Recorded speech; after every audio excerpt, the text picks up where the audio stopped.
Hello students, आप सभी का स्वागत है मेरी channel tricky chemistry basics by Suman Negi में।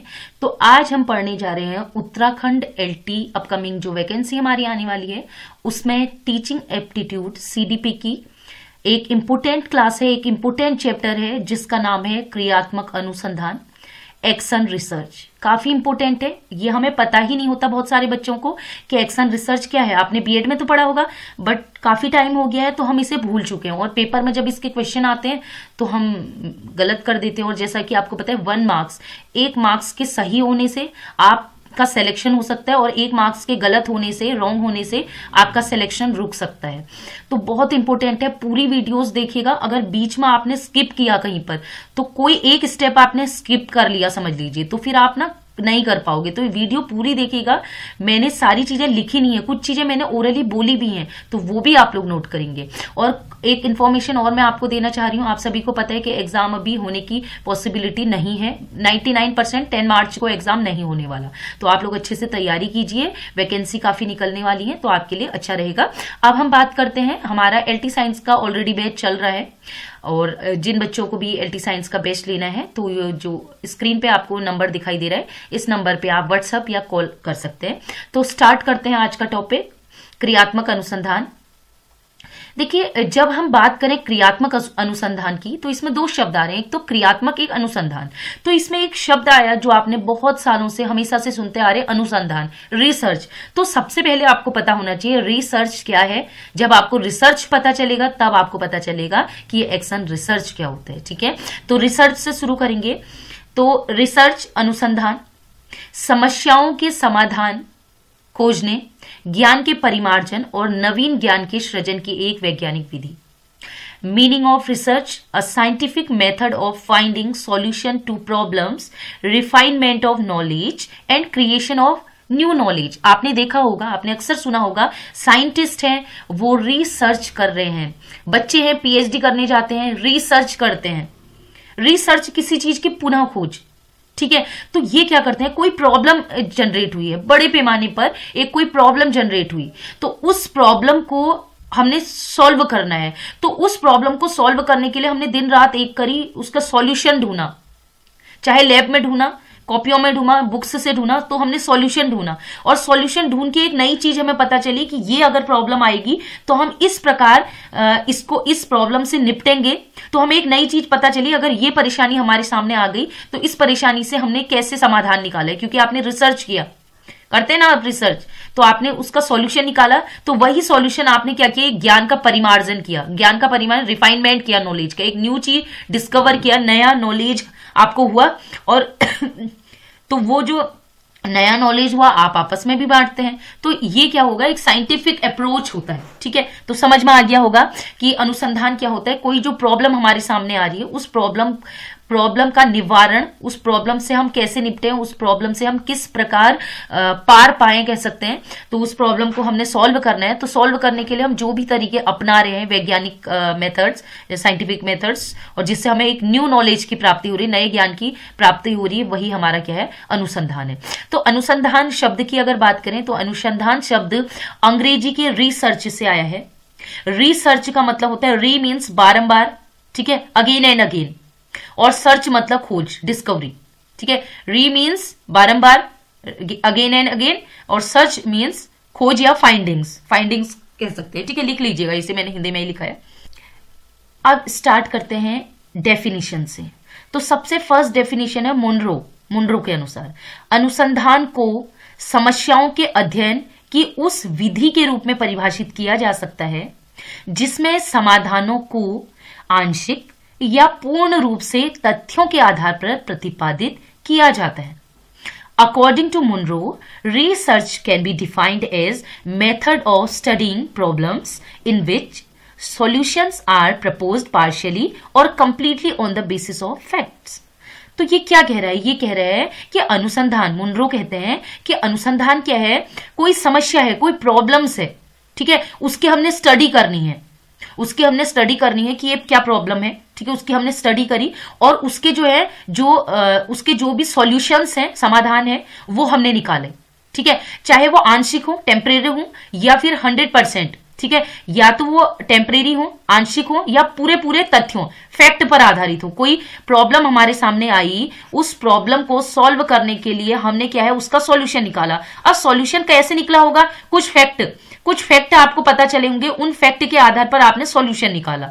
तो जरूरी नहीं है कि उस फैक्ट आपको 100% सही फैक्ट मिले, लेकिन आपका सॉल्यूशन निकल गया। तो यही क्या है, ये कहता है, मुनरो कहता है कि जो भी प्रॉब्लम हमारे सामने आ रही है उनका हमने सॉल्यूशन निकाला है, ठीक है, और वो सॉल्यूशन जो है हमने फैक्ट के रूप में निकाला है, फैक्ट के आधार पर हमने निकाला है, तो वही क्या है, अनुसंधान है। ठीक है, समस्याओं के अध्ययन की विधि है, ठीक है, जिसमें हम फैक्ट के आधार पर क्या करते हैं, समाधान निकालते हैं, मतलब फैक्ट है। तो अब नेक्स्ट हम बात करते हैं, एक मैं एग्जांपल भी दूंगी इंटरेस्टिंग सा, उसके बाद पहले हम डेफिनेशन पढ़ लेते हैं। ठीक है, तो बेस्ट न्यू इंटरनेशनल डिक्शनरी के अनुसार अनुसंधान केवल सत्य की खोज मात्र नहीं है, बल्कि यह एक दीर्घकालीन गहन सोदेश्यपूर्ण खोज है। According to best new international dictionary, research is not just a search for truth, but it is a long term intensive purposeful search। ये कहते हैं, ठीक है, ये जो डिक्शनरी है इसके अकॉर्डिंग ये कहते हैं कि जो हमारी रिसर्च होती है वो केवल ये नहीं है कि हमने कोई प्रॉब्लम थी तो उस प्रॉब्लम के भी यहाँ पे सत्य की खोज की, एक ट्रूथ की खोज की, एक कि हाँ ये परेशानी थी तो इससे हम ऐसा सॉल्यूशन निकाल रहे हैं, तो वो केवल सत्य की खोज नहीं है, ठीक है, एक ट्रूथ की खोज नहीं है, बल्कि क्या होता है, हम क्या कर रहे हैं, एक उद्देश्य है, उस उद्देश्य को उद्देश्य के आधार पर, मतलब अगर कोई प्रॉब्लम हमारे सामने आ रही तो हमारा एक टारगेट है, उस टारगेट को पूरा करने के लिए, और उस टारगेट को पूरा करने के लिए हम क्या कर रहे हैं, डिस्कवरी कर रहे हैं। एक एग्जाम्पल मैं आपको बता रही हूं, जैसे न्यूटन्स थे, ठीक है, न्यूटन्स ने सेब लिया, एप्पल लिया, ठीक है, एप्पल को उन्होंने ऊपर उछाला। अब ऊपर उछालने पर कुछ देर बाद वो एप्पल नीचे आ जा रहा था। इसी प्रकार उन्होंने बॉल ली, बॉल को भी उन्होंने ऊपर उछाला, कुछ टाइम बाद वो नीचे आ जा रही थी। तो अब उनके सामने एक प्रॉब्लम जनरेट हुई, एक समस्या उनके सामने आ गई।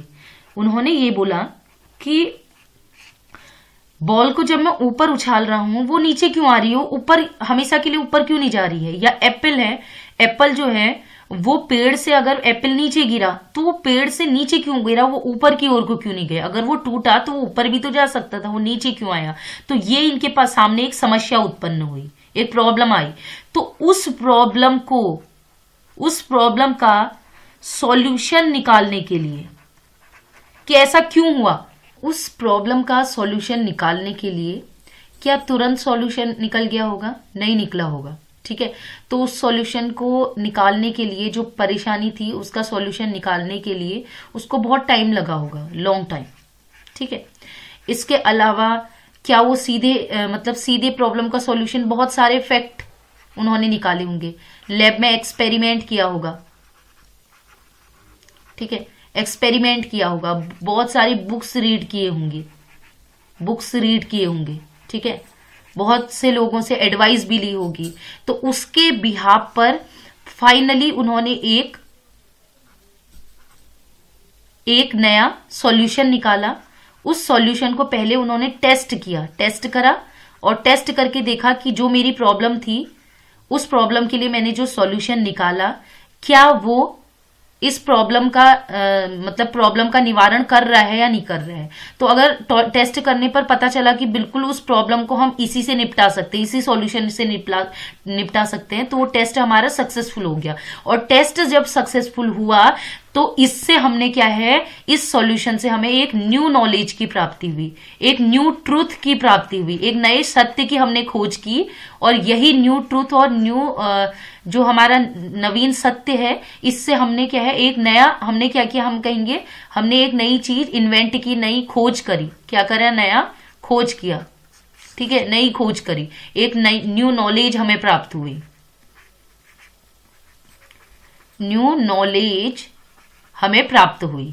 तो यही है रिसर्च, ठीक है। किसी प्रॉब्लम का हमें सॉल्यूशन निकालना है तो सॉल्यूशन निकालेंगे तो हम हो सकता है एक्सपेरिमेंट करेगा, अगर साइंस में जाए, ठीक है, बुक्स रीड करनी पड़ेंगे, फैक्ट समय भी लगेगा, बहुत सारे लोगों से एडवाइस भी लेनी पड़ेगी, फिर उसके बाद हमें उसको प्रूव करना पड़ेगा कि ये सही, इस प्रॉब्लम का सॉल्यूशन यही है।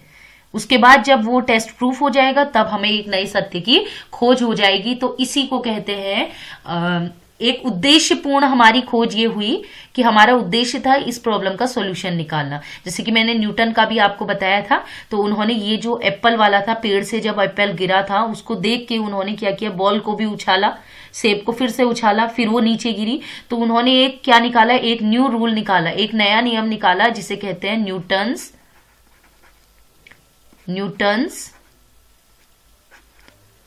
Law of gravity. Law of gravity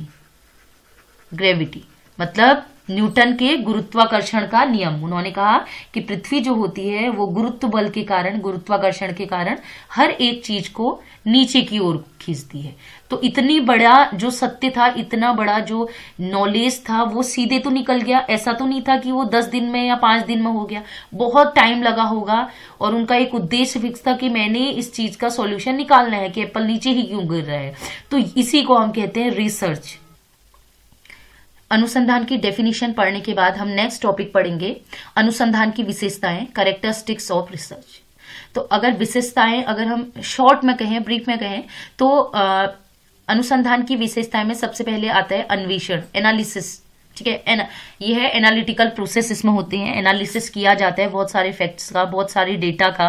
ठीक है, बहुत सारे डेटा हम ला रहे हैं, बहुत सारे हम फैक्ट ला रहे हैं, उनका हम एनालिसिस करते हैं। उसके बाद क्या होता है, एनालिसिस करने के बाद फिर हम निकालते हैं कि फाइनल हमारा सॉल्यूशन क्या है। ठीक है, इसी प्रकार बात करें तो ये अनुभवों पर भी आधारित होता है। रिसर्च जो हम करते हैं वो हमारे बहुत सारी चीजें हैं, अनुभवों पर भी आधारित है। अगर हम बात करें कोई चीज की, अगर हम ऐसे उदाहरण लें, जैसे हम न्यूटन की ही बात कर रहे थे, तो उनके अनुभव कुछ ऐसे थे कि उन्होंने सेब गिरता हुआ पाया, ये भी अनुभव से ही था।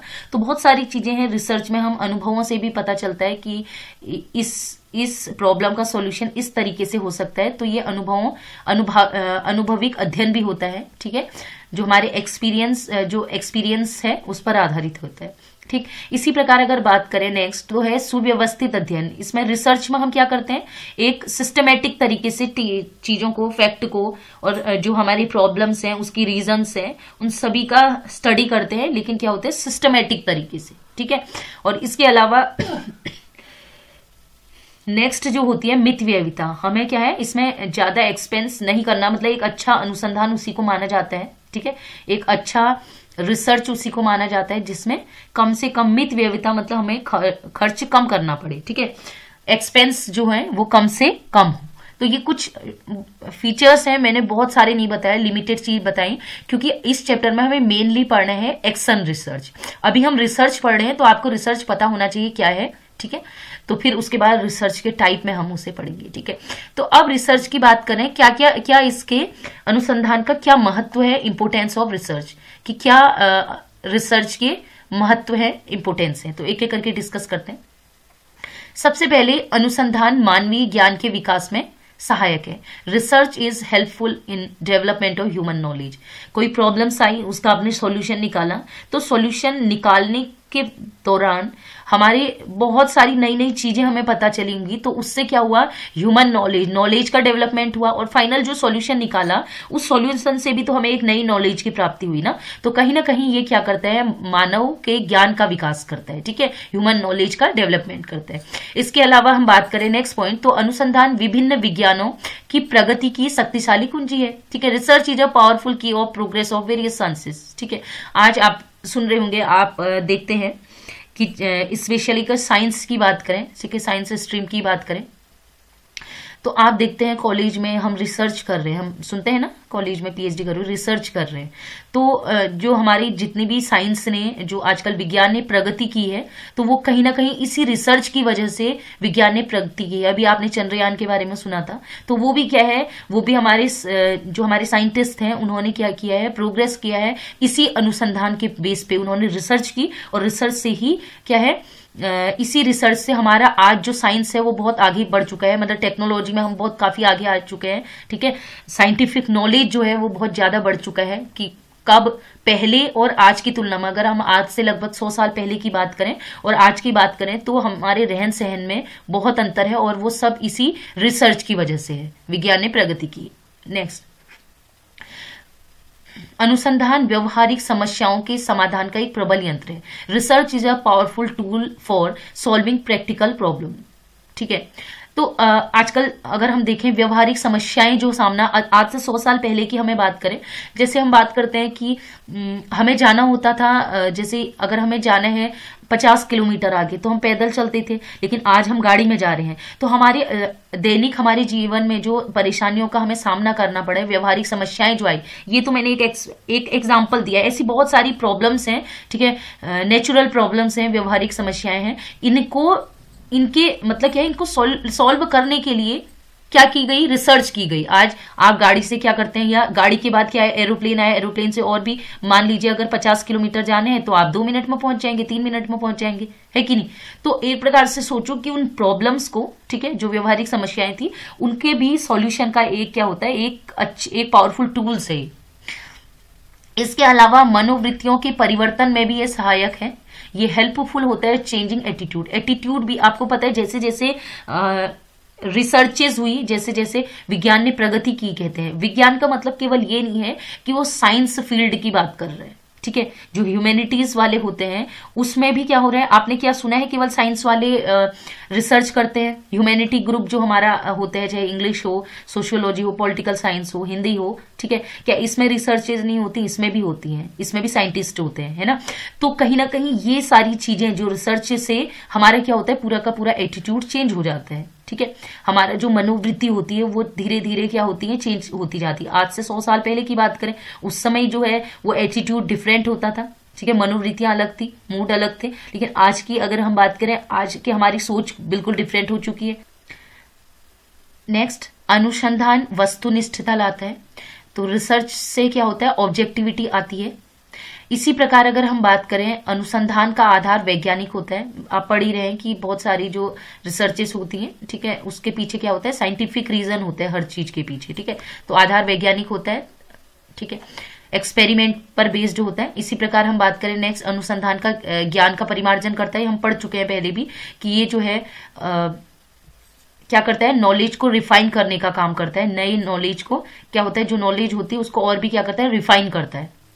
ठीक है, नेक्स्ट है अनुसंधान कुशलता में वृद्धि लाते हैं। मैंने बता ही दिया है कि आज से पहले आप क्या करते थे, पैदल चलते थे, आज आपको गाड़ियां, एरोप्लेन मिल गई हैं, तो कहीं ना कहीं ये क्या कर रहा है, कुशलता में भी वृद्धि कर रहा है। आज आप क्या करते थे, पढ़ाई करते थे पहले से, अब अगर कोई चीज में कंफ्यूजन होती है तो तुरंत इंटरनेट से आप देखते हैं, तो ये भी क्या है, रिसर्च के बाद ही पॉसिबल हो पाए। इसी प्रकार नेक्स्ट पॉइंट है, लास्ट है, अनुसंधान जागरूकता की भावना का विकास करता है। ठीक है, रिसर्चेज हुई हैं, रिसर्च में बहुत सारी चीजें प्रूफ होती कि ऐसा है या ऐसा है, तो उससे क्या होता है, अवेयरनेस भी, जागरूकता भी आ रही है, डेवलपमेंट हो रहा है, सेंस ऑफ अवेयरनेस। ठीक है, तो अब हम आगे चलते हैं। इस पर मैंने ज्यादा फोकस इसलिए भी नहीं किया है क्योंकि कुछ ही चीजें आपको बताई हुई हैं सिलेक्टेड, क्योंकि पहले आपको रिसर्च पता होना बहुत जरूरी है।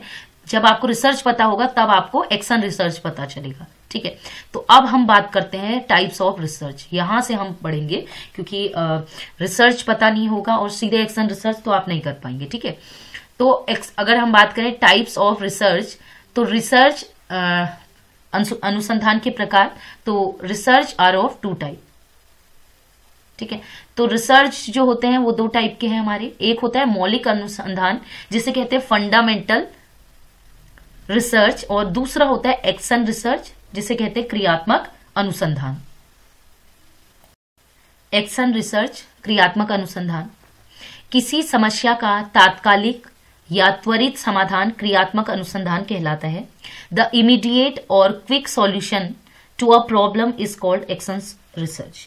अभी तक हमने रिसर्च के बारे में पढ़ा था कि रिसर्च जो होता है वो क्या है, एक लॉन्ग टाइम की प्रोसेस है, लेकिन जरूरी नहीं है कि हर प्रकार की रिसर्च में एक लंबा समय लगे।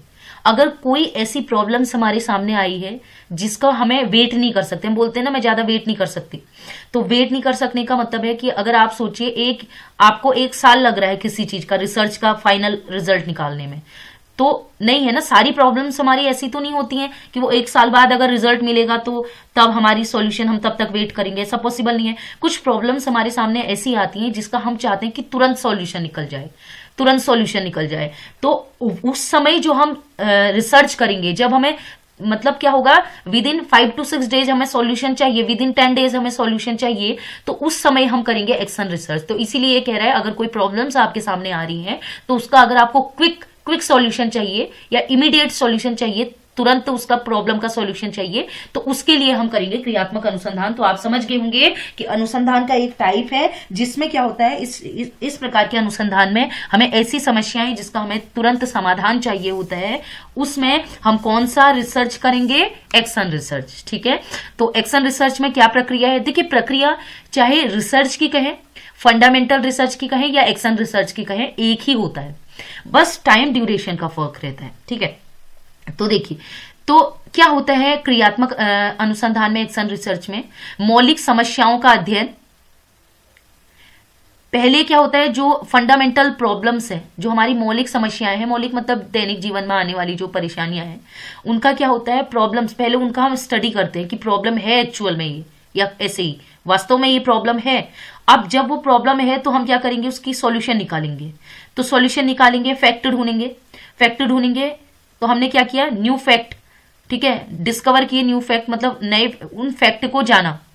ठीक है, उन प्रॉब्लम्स का सॉल्यूशन निकालने की कोशिश की। तो जो भी हमारे कारण थे, उन कारण, मतलब ऐसा नहीं कि हमने कारण निकाले, ये परेशानी ऐसी हो रही थी उसका ये कारण है, तो उस कारण के फैक्ट भी निकाले कि वास्तव में ये इसी कारण से हो रहा है या खाली ऐसे बोल रहे हैं। तो अगर किसी कारण से हमने कोई प्रॉब्लम का हमने कारण निकाला कि इस कारण से इस परेशानी हो रही है, तो प्रूव भी करेंगे, फैक्ट के आधार पर, डेटा के आधार पर प्रूव भी करेंगे। तो प्रूव करने के बाद जब हमें पता चल गया कि हाँ बिल्कुल ये सही है, इस प्रॉब्लम को अगर हमें सॉल्यूशन देना है तो हम इस तरीके से, इन फैक्ट के आधार पर हमने रीजन जाना, हमने कारण जाना, और हमने कहा कि इस कारण के पीछे, इस समस्या के पीछे ये कारण है, और इस कारण के लिए हमने ये वो निकाली, ये डेटा निकाला, ये फैक्ट निकाले, और वो प्रूफ हो गया, टेस्ट हो गया कि बिल्कुल ये सही है, इस प्रॉब्लम का सॉल्यूशन इसी तरीके से हो सकता है। तो हम क्या करेंगे, एक नए सिद्धांत का क्या करेंगे, प्रतिपादन करेंगे। ठीक है, प्रपोज करेंगे एक न्यू प्रिंसिपल्स को। ठीक है, बात वही है, लेकिन डेली जो हमारे सामने प्रॉब्लम्स आती हैं, उन्हीं प्रॉब्लम्स की ये बात कर रहा है। ठीक है, तरीका वही होगा, पहले हम स्टडी करेंगे प्रॉब्लम्स की, फिर हम क्या करेंगे, उसमें कारण जानेंगे, क्या क्या कारण हो सकते हैं, फैक्ट देखेंगे कि खाली ऐसे ही बोल रहे हैं या फैक्ट पर आधारित है, और अगर वो प्रूफ हो जाता है तो हम एक नए सिद्धांत का प्रतिपादन करेंगे। मीन्स इस परेशानी को इस तरीके से ठीक किया जा सकता है, वही कह रही हूं, उसी को कह रही हूं कि ये नए सिद्धांत का प्रतिपादन करना। तो स्टार्ट करते हैं हिस्ट्री से। तो अगर हम एक्शन रिसर्च की बात करें तो एक्शन रिसर्च, क्रियात्मक अनुसंधान, action research mainly, action research mainly किया जाता है स्कूल्स में। कहां परफॉर्म किया जाता है, स्कूल में। इसको ध्यान रखिएगा, जो एक्शन रिसर्च बनाया गया था ना, वो मेनली स्कूल्स के लिए, ज्यादा फोकस इसमें स्कूल में रहता है, स्कूल या स्कूल से रिलेटेड जो प्रॉब्लम्स होती है। बट ऐसा नहीं है कि केवल स्कूल में ही ये लागू होगा, और भी जो हमारी दैनिक जीवन में परेशानियां हैं, समस्याएं हैं, प्रॉब्लम्स हैं, उसको इसके निवारण के लिए भी हम यूज किया जा सकता है। लेकिन यह फोकस जो एक्शन रिसर्च किया गया वो स्कूल की प्रॉब्लम्स को, इसका सॉल्यूशन उनको सॉल्व करने के लिए किया गया। तो अगर हम इसमें बात करें कि इसमें रिसर्चर कौन होता है, ठीक है, रिसर्चर इंग्लिश वाले आप लिख सकते हैं, देखिए मैंने नीचे लिखा भी है। ठीक है, अगर हम इसमें बात करें कि इसमें रिसर्चर कौन होता है, तो इसमें रिसर्चर होता है स्कूल टीचर, प्रिंसिपल, या जो मैनेजमेंट होते हैं ना, कुछ स्कूल मैनेजमेंट वाले होते हैं, जैसे प्राइवेट स्कूल हैं या गवर्नमेंट एडेड स्कूल होते हैं, तो उसमें एक मैनेजमेंट, एक प्रबंधक भी रहता है। तो या तो मैनेजमेंट या फिर जो ऑब्जर्वर होते हैं, ठीक है, ऑब्जर्वर, तो वो इसको करेंगे। ठीक है, इंस्पेक्शन वाले जो होते हैं वो कह सकते हैं इंस्पेक्टर, मतलब इंस्पेक्शन वाले ऑब्जर्वर। इसमें रिसर्चर वो होता है, कभी कभी पेपर में आ सकता है ये चीज कि एक्शन रिसर्च में अनुसंधान कौन करता है, रिसर्चर कौन होता है। अब नेक्स्ट बात करें तो क्रियात्मक अनुसंधान का प्रारंभ, सबसे पहले शुरुआत कहाँ हुई थी, तो क्रियात्मक अनुसंधान की शुरुआत जो हुई थी वो हुई थी यूनाइटेड स्टेट में, संयुक्त राज्य अमेरिका में हुई थी। और जो शब्द है क्रियात्मक अनुसंधान, सबसे पहले कर्ट लेविन ने दिया गया, जो कर्ट लेविन ने दिया, जो कि जर्मनी के थे। ये क्वेश्चन आ सकते हैं, इसलिए मैंने इसको हाईलाइट किया है। इसके बाद बात करें तो क्रियात्मक अनुसंधान के बारे में डीप डिटेल नॉलेज, ये तो शब्द की बात है। क्रियात्मक अनुसंधान सबसे पहले जो है वो स्टीफन एम कोरे द्वारा दिया गया, इस क्रियात्मक अनुसंधान के बारे में डीप डिटेल नॉलेज, जो कि क्या है, कोलंबिया विश्वविद्यालय में, ठीक है, प्रोफेसर थे। ठीक है, तो उन्होंने एक बुक भी पब्लिश की थी। उस बुक का नाम था action research to improve the working method of school, विद्यालय की कार्य पद्धति में सुधार करने के लिए क्रियात्मक अनुसंधान। तो स्टीफन एम कोरे ने ये जो बुक्स लिखी थी वो उसी बेस पर थी। मैंने आपको बताया था कि जो क्रियात्मक अनुसंधान है मेनली स्कूल की प्रॉब्लम, स्कूल से रिलेटेड जो भी प्रॉब्लम्स हैं, स्कूल के अंदर जो भी आते हैं उनकी जो भी प्रॉब्लम्स होती है उसमें इम्प्रूवमेंट करने के लिए, उसका सॉल्यूशन चाहने के लिए की जाती है। तो उन्होंने की बुक्स में भी यही लिखा है ना, विद्यालय की कार्य पद्धति में उन्होंने सुधार करना है। तो किस प्रकार विद्यालय की कार्य पद्धति में वर्किंग मेथड जो स्कूल का होता है उसमें सुधार करना है, इम्प्रूवमेंट करना है, तो किस प्रकार किया जाए, तो उसके लिए क्रियात्मक अनुसंधान उन्होंने किया था। इसीलिए क्रियात्मक अनुसंधान का मतलब ये समझिए कि जनक किसे माना जाता है, स्टीफन एम कोरे को, जो कि कोलंबिया विश्वविद्यालय में कार्यरत थे। ठीक है, अब हम क्रियात्मक अनुसंधान की परिभाषाओं में आते हैं।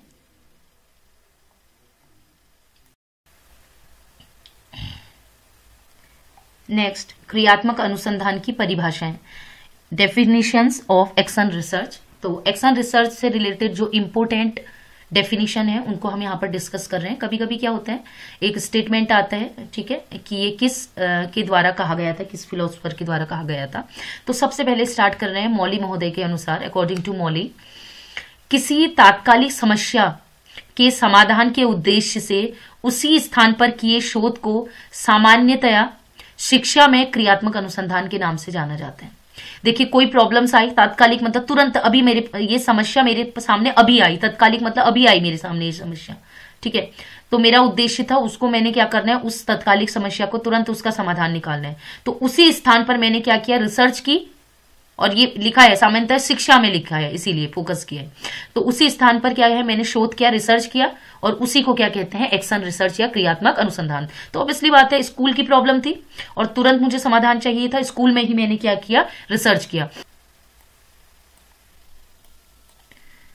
For purpose of solving any immediate problem, research conducted at the same place is known as action research in education. ठीक है, ये मैंने आपको बता दिया है, ठीक है, क्या चीज है। अब नेक्स्ट, स्टीफन एम कोरे, जो खुद क्रियात्मक अनुसंधान के जनक भी माने जाते हैं, जिन्हें श्रेय दिया जाता है, क्रेडिट दिया जाता है एक्शन रिसर्च को अस्तित्व में लाने का। तो उनकी डेफिनेशन पढ़ना बहुत जरूरी है, स्टीफन एम कोरे की। तो ये क्या कहते हैं, शिक्षा में क्रियात्मक अनुसंधान कार्यकर्ताओं द्वारा, कार्यकर्ताओं का मतलब है अनुसंधानकर्ता द्वारा किया जाने वाला अनुसंधान है ताकि वे अपने कार्यों में सुधार ला सके। तो ये कहते हैं, देखिए इन्होंने फिर फोकस किया शिक्षा में, और फील्ड की बात नहीं की। ये कहते हैं शिक्षा में अगर क्रियात्मक अनुसंधान की अगर बात करें तो जो भी रिसर्च करने वाला व्यक्ति है, रिसर्चर है, तो वो क्या करता है, ठीक है, जो भी व्यक्ति है वो रिसर्च कर रहा है, वो क्यों रिसर्च कर रहा है, ताकि वो खुद के कार्यों में, जो खुद वो काम कर रहा है उस काम में सुधार ला सके। अगर वो टीचर है तो टीचर अपने कार्यशाली में चेंज कर सके, अगर वो प्रिंसिपल है तो वो अपनी कार्यशाली में चेंज कर सके, अगर वो मैनेजर है, मैनेजर, ठीक है, प्रबंधक, तो वो अपनी कार्यशाली में सुधार ला सके, और अगर वो, ठीक है, ऑब्जर्वर है, ऑब्जर्वर भी होते हैं, ठीक है, निरीक्षक, तो प्रेक्षक कह सकते हैं, तो अगर वो ऑब्जर्वर है तो वो भी अपनी कार्यों में सुधार ला सके। तो शिक्षा में एक्शन रिसर्च आप समझ गए होंगे, जो भी व्यक्ति रिसर्च करेगा वो चाहता है, वो रिसर्च इसलिए करता है ताकि मैं कैसे ही अपने कार्यों में सुधार ला सकूं, जो कार्य मेरे सही तरीके से नहीं हो रहे उन कार्यों में थोड़ा सा मुझे इंप्रूवमेंट करना है। Action research in education, the research conducted by workers so that they can improve their actions. ये कह रहा है कि अगर हम एजुकेशन में रिसर्च की बात करें, वही चीज, वो वर्कर्स, देखिए प्रॉपर शब्द इन्होंने तो कार्यकर्ता यूज किया ना, लेकिन ये वर्कर्स की जगह आप प्रॉपर शब्द कहें तो रिसर्चर। तो रिसर्चर क्या करते हैं, रिसर्च कंडक्ट करते हैं ताकि वो अपने कार्यों में, एक्शंस में सुधार ला सकें। ठीक है, चलिए अब हम, उनकी बुक्स भी तो यही कहती थी, ठीक है, विद्यालय के कार्यों में सुधार, ऐसे करके याद रखिएगा। मैकग्रिथिट, अब कहते हैं नेक्स्ट जो है मैकग्रिथिट के अनुसार, मैकग्रिथिटे के अनुसार ये क्या कहते हैं, क्रियात्मक अनुसंधान व्यवस्थित खोज की प्रक्रिया है जिसका उद्देश्य व्यक्ति समूह की क्रियाओं में रचनात्मक सुधार तथा विकास लाना है। Action research is the action of systematic discovery that aims to bring creative improvement and development in the activities of individuals और ग्रुप। ठीक है, तो ये कह रहा है क्रियात्मक अनुसंधान क्या है, एक सिस्टमेटिक डिस्कवरी होती है। अगर हम खोज कर रहे हैं किसी चीज की, मतलब कोई प्रॉब्लम्स है उसका सॉल्यूशन निकाल रहे हैं, तो वो भी खोज है। ठीक है, छोटी सी है लेकिन खोज तो है, डिस्कवरी तो है, नई चीज उन्होंने कहा इस प्रॉब्लम को ऐसे हम सॉल्यूशन निकालेंगे। तो ये क्या है, सिस्टमेटिक डिस्कवरी होती है। उसका उद्देश्य क्या रहता है, एम क्या होता है, चाहे कोई एक व्यक्ति की बात करें या एक ग्रुप की बात करें, उसकी क्रियाओं में जो भी वो काम कर रहा है उसमें क्या है, एक सुधार लाना, इंप्रूवमेंट लाना, और इसके अलावा डेवलपमेंट करना है। ठीक है, कोई भी प्रॉब्लम्स जो सामने आ रही है उसमें वो सुधार भी होगा, इसके अलावा हम क्या करेंगे, डेवलपमेंट भी होगा, आगे जाके उसको क्या करेंगे और अच्छा कर सकते हैं उसके जो भी सॉल्यूशन निकला है उससे। ठीक है, नेक्स्ट है रिसर्च एजुकेशन के अनुसार क्रियात्मक अनुसंधान वह अनुसंधान है जो एक व्यक्ति अपने उद्देश्यों को अधिक उत्तम प्रकार से प्राप्त करने के लिए करता है। रिसर्च एजुकेशन के अनुसार क्रियात्मक अनुसंधान वह अनुसंधान है जो एक व्यक्ति अपने उद्देश्यों को अधिक उत्तम प्रकार से प्राप्त करने के लिए करता है। Action research is a research that a person does to achieve his objectives effectively. ठीक है, एक्शन रिसर्च क्या होता है, एक ऐसी रिसर्च जिसमें कोई क्या करता है, एक कोई व्यक्ति, ठीक है, अपने उद्देश्यों की प्राप्ति करनी, कोई प्रॉब्लम्स आई, उस प्रॉब्लम्स को उसने निवारण करना है, तो उसका उद्देश्य क्या है, उसका एम क्या है, उसका ऑब्जेक्टिव क्या है कि उस प्रॉब्लम्स का उसने निवारण करना है, सॉल्यूशन लाना है, कैसे भी उसको इंप्रूवमेंट करना है, उसमें प्रॉब्लम्स को हटा के उसको क्या करना है, उसका जो लेवल होता है अचीवमेंट लेवल वो बढ़ाना है। ठीक है, तो उसके लिए क्या होता है, उस एम को, उस उद्देश्य को, ऑब्जेक्टिव्स को, गोल्स को पूरा करने के लिए वो क्या करता है, रिसर्च करता है, ताकि उसके उद्देश्यों की प्राप्ति हो सके, वो भी इफेक्टिवली, ठीक है, प्रभावी रूप से, उत्तम प्रकार से उसके जो ऑब्जेक्टिव्स हैं पूरे हो सके। ठीक है, जैसे कि इसमें मैं आपको एक बात बताऊं, कोई बच्चा है, ठीक है, एक कोई बच्चा है, ठीक है, वो रोज स्कूल नहीं आता, ठीक है, स्कूल वो रोज नहीं आ रहा, मतलब वो क्या है, एब्सेंट रहता है। तो उस व्यक्ति का, मान लीजिए टीचर है या प्रिंसिपल है, उसका उद्देश्य क्या था, उसका गोल था वो कुछ भी करके इस बच्चे को, ठीक है, उस टीचर का उद्देश्य था वो इस बच्चे को कैसे भी करके डेली के डेली स्कूल लाए, अटेंडेंस बढ़े। ठीक है, तो उसने क्या किया, रिसर्च करी, उसका गोल था कि वो बच्चे ज्यादा से ज्यादा स्कूल में उपस्थित हों, वहां वो पढ़े। ठीक है, तो उसने क्या किया, एक्शन रिसर्च किया। तो वो क्या है, वो जो उसका टारगेट था वो था बच्चे को स्कूल पहुंचाना और वो उसकी पढ़ाई करवाना। तो उसने एक्शन रिसर्च किया, तो वो यही तो कह रहा है, कोई एक व्यक्ति है, अपना उद्देश्य, उसका उद्देश्य था बच्चे को स्कूल पहुंचाना, तो उसको क्या है, इफेक्टिवली अगर वो प्राप्त कर ले रहा है, उसने प्रॉब्लम्स ये थी कि स्कूल नहीं आ रहा है, तो उसने बहुत सारे कारण जाने कि हो सकता है पेरेंट्स नहीं भेज रहे, हो सकता है काम, हो सकता है पढ़ने में मन ना लगे, तो ऐसे बहुत सारे रीजन जाने, और फाइनली क्या है, रिसर्च करने के बाद उनको क्या किया, सॉल्यूशन करने की प्रयास किया, पेरेंट्स से मिला या बच्चे की फाइनेंशियल कंडीशन में उसका सपोर्ट किया, तो कुछ भी करके उस बच्चे को विद्यालय लाने में सफल हो गया। तो इसी प्रकार ये कह रहा है, इसी को हम क्या कहते हैं, एक्शन रिसर्च कहते हैं। ठीक है, कि उसने अपने उद्देश्यों की पूर्ति, जो भी वो मतलब जो भी वो प्रॉब्लम्स उसके सामने आई, उस प्रॉब्लम्स को वो कैसे निवारण कर रहा है, उस उद्देश्यों की प्राप्ति किस प्रकार से करता है, वही हमारा एक्शन रिसर्च है। अब हम बात करते हैं गुड के अनुसार। ठीक है, क्रियात्मक अनुसंधान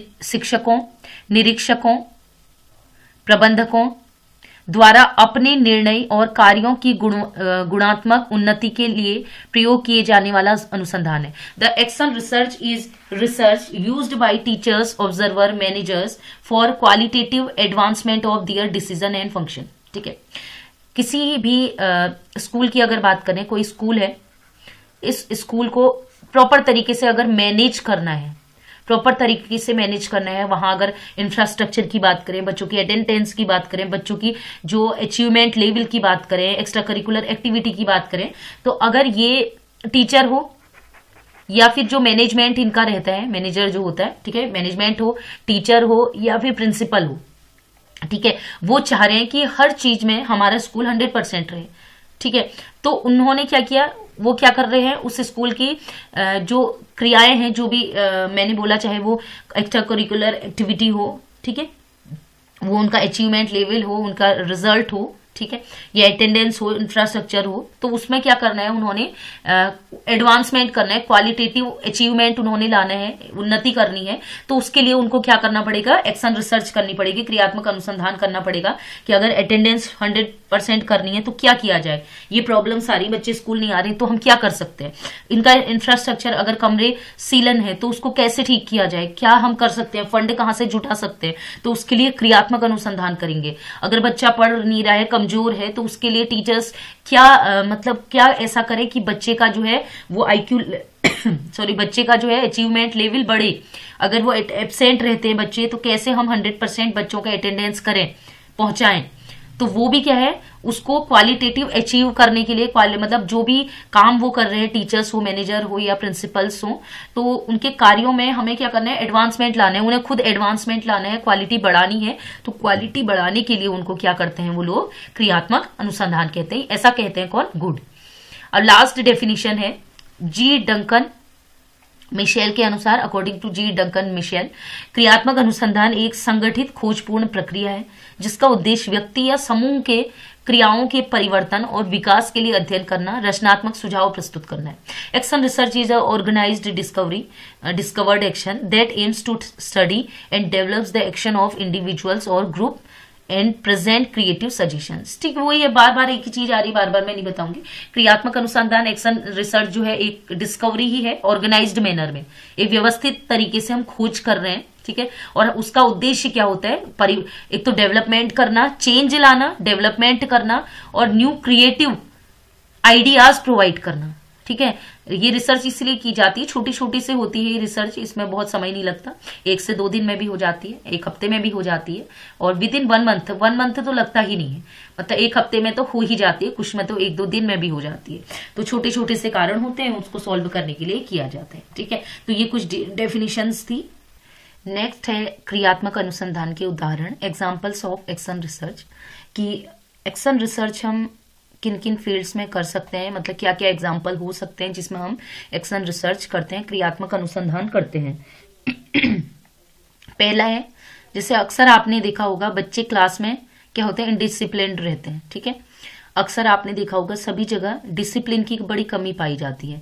तो किस प्रकार बच्चों को डिसिप्लिन बनाना है, क्लास में डिसिप्लिन मेंटेन करके रखना है, तो इसमें भी हम एक्शन रिसर्च कर सकते हैं, उसमें सुधार के लिए। तत्कालिक समस्या है। इसके अलावा छात्रों द्वारा की जाने वाली वर्तनी संबंधी अशुद्धियां, spelling mistakes made by student. मैंने अक्सर बच्चों को देखता है, कभी बच्चे क्या होते हैं ना, ठीक है, बच्चे क्या करते हैं, जब भी एक बच्चे को मैंने कहा था एल लिखो, वो अक्सर ऐसे लिखता है। ठीक है, कॉ लिखने के लिए कहा, कॉ ऐसे लिखा जाता है, लेकिन वो कॉ लिखता है ऐसे। कुछ तो प्रॉब्लम्स है उस बच्चे में। और वर्तनी अक्सर जैसे उनसे बोला जाए सुमन लिखो, उनसे कहा जाए सुमन लिखो, तो वो लिखता है ये सुमन। उससे कहा, किसी बच्चे से कहा कि आप लिखें षष्ठ, तो वो लिखता है। ठीक है, तो वर्तनियों में अशुद्धियां पाई जा रही हैं। तो इसकी भी अक्सर समस्या आप लोगों ने भी देखी होगी, जो हिंदी के टीचर हैं खासकर वो देखते हैं, इंग्लिश के टीचर्स भी देखते हैं। ठीक है, कि उनकी क्या होती है, मेनली ये हिंदी के लिए है, वर्तनी जो रहती है, स्पेलिंग मिस्टेक्स बच्चे भी करते हैं। ठीक है, जैसे करिकुलम लिखो कहा, अक्सर बच्चे RR लिखना भूल जाते हैं। ठीक है, एग्जाम्पल्स लिखो कहा, ई लास्ट का ई लिखना भूल जाते हैं। तो अक्सर ये स्पेलिंग मिस्टेक्स होती है, चाहे हिंदी में हो इंग्लिश में हो। ये भी एक फंडामेंटल प्रॉब्लम्स है, तो इसमें भी एक्शन रिसर्च किया जाता है, इसका समाधान निकाला जाता है। ठीक है, नेक्स्ट है विभिन्न शिक्षण विधियों की प्रभाविता के आधार पर तुलनात्मक अध्ययन। क्या होता है, जब हम क्लासरूम्स में जाते हैं तो बहुत सारी टीचिंग मेथड्स का यूज करते हैं, तो उनकी कंपैरेटिव स्टडी करके, मतलब क्या होता है, हम क्लासरूम में गए, जरूरी नहीं कि बच्चा आप पर इंटरेस्ट ले, जो जिस मेथड से आप पढ़ा रहे हैं बच्चा उसमें इंटरेस्ट ले ही रहे, तो हम उनकी कंपैरेटिव स्टडी भी कर सकते हैं कि कौन सी टीचिंग मेथड ज्यादा सुटेबल है। इसके अलावा आपने देखा होगा बच्चे होमवर्क करके नहीं लाते हैं। ठीक है, गृह कार्य नहीं किए जाने की समस्या, होमवर्क रिलेटेड प्रॉब्लम।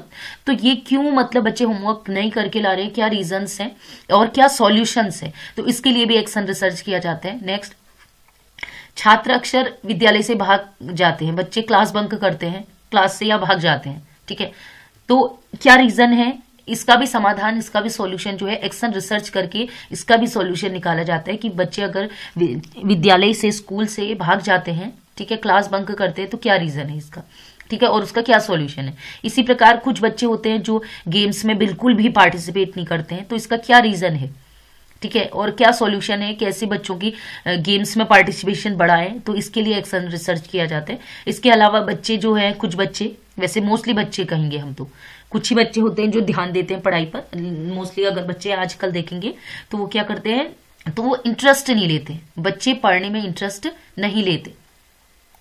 आजकल भी देखा जाता है कि बच्चे जो होते हैं वो क्या करते हैं, सीखने में रुचि नहीं रखते। कोई भी चीज हो, उसको नई चीज कुछ दिखाए हैं, पढ़ाई की बात करें, अटेंशन की बात करें, ध्यान की बात करें, तो रुचि ही नहीं लेता। तो क्या रीजन है, ठीक है, ये हमारी प्रॉब्लम्स हो गई, रुचि इंटरेस्ट नहीं ले रहे हैं वो, ठीक है, और क्यों नहीं ले रहे हैं उसका रीजन, और उसके बाद क्या होगा उसका समाधान, कैसे हम उसका अटेंशन जो है, उसका इंटरेस्ट बढ़ाएं सीखने में, ठीक है। नेक्स्ट है छात्रों द्वारा प्रयोगों में रुचि नहीं लेना। अक्सर क्या होता है, जब चाहे साइंस की, स्पेशली साइंस स्टूडेंट्स क्या होते हैं, उनको लैब में ले जाया जाता है एक्सपेरिमेंट कराने में। कुछ बच्चे तो बहुत इंटरेस्टेड होते हैं, लेकिन कुछ बच्चे मैंने देखा रुचि नहीं लेते। वो क्या करते हैं, आएंगे वहां पर और उनका ध्यान बाहर की ओर को रहता है या कुछ और चीज में रहता है। तो क्यों, उतना इंटरेस्टिंग चीज होती है लैब एक्सपेरिमेंट, तो क्यों रुचि नहीं ले रहे हैं, तो ये भी कहीं ना कहीं एक प्रॉब्लम्स है। तो इसका भी सॉल्यूशन निकाला जाता है एक्शन रिसर्च से, ठीक है। इसी प्रकार ये तो बच्चों से रिलेटेड है, सारी चीजें टीचर्स, प्रिंसिपल, मैनेजमेंट और ऑब्जर्वर जो होते हैं वही करते हैं इसमें, ठीक है। इसके अलावा शिक्षकों द्वारा प्रयुक्त शिक्षण सहायक सामग्री के संबंध में निर्णय लेने में। अब मान लीजिए मैं पढ़ा रही हूँ, ठीक है, बॉटनी का कोई टॉपिक पढ़ा रही हूँ, ठीक है, जिसके मैंने सेल के बारे में पढ़ा है, ठीक है। तो मैं क्या टीचिंग लर्निंग मटेरियल लेके जा रही हूँ, क्या टीएलएम लेके जा रही हूँ, तो क्या मुझे टीएलएम ले जाना चाहिए, तो इसमें भी क्या होता है एक्शन रिसर्च यूजफुल रहता है। चाहे इसकी अगर हम बात करें, हो सकता है बच्चों के मेंटल लेवल पर भी डिपेंड करता है, हम किस टाइप की या किस लेवल की टीएलएम ले जाएंगे उस टॉपिक को पढ़ाने के लिए भी, इसमें भी हमें एक्शन रिसर्च यूज क्या क्या होता है। अगर हम अपने क्लासरूम की बात करें तो हर बच्चे का लेवल अलग अलग होता है। अगर हमें 10 बच्चों की क्लास मिलती है और ऐसी क्लास मिलती है कि बच्चों का लेवल बहुत अच्छा है, तो हम टीएलएम के हाई लेवल का थोड़ा टीएलएम ले जाएंगे। और अगर बच्चे क्या होंगे, बहुत ज्यादा कमजोर हैं, ठीक है, और मोस्टली बच्चे कमजोर हैं, तो उनके लिए टीएलएम क्या होगा, बेसिक से चीजों का ले जाना पड़ेगा कि वो बेसिक से चीजों को समझ सके, ठीक है।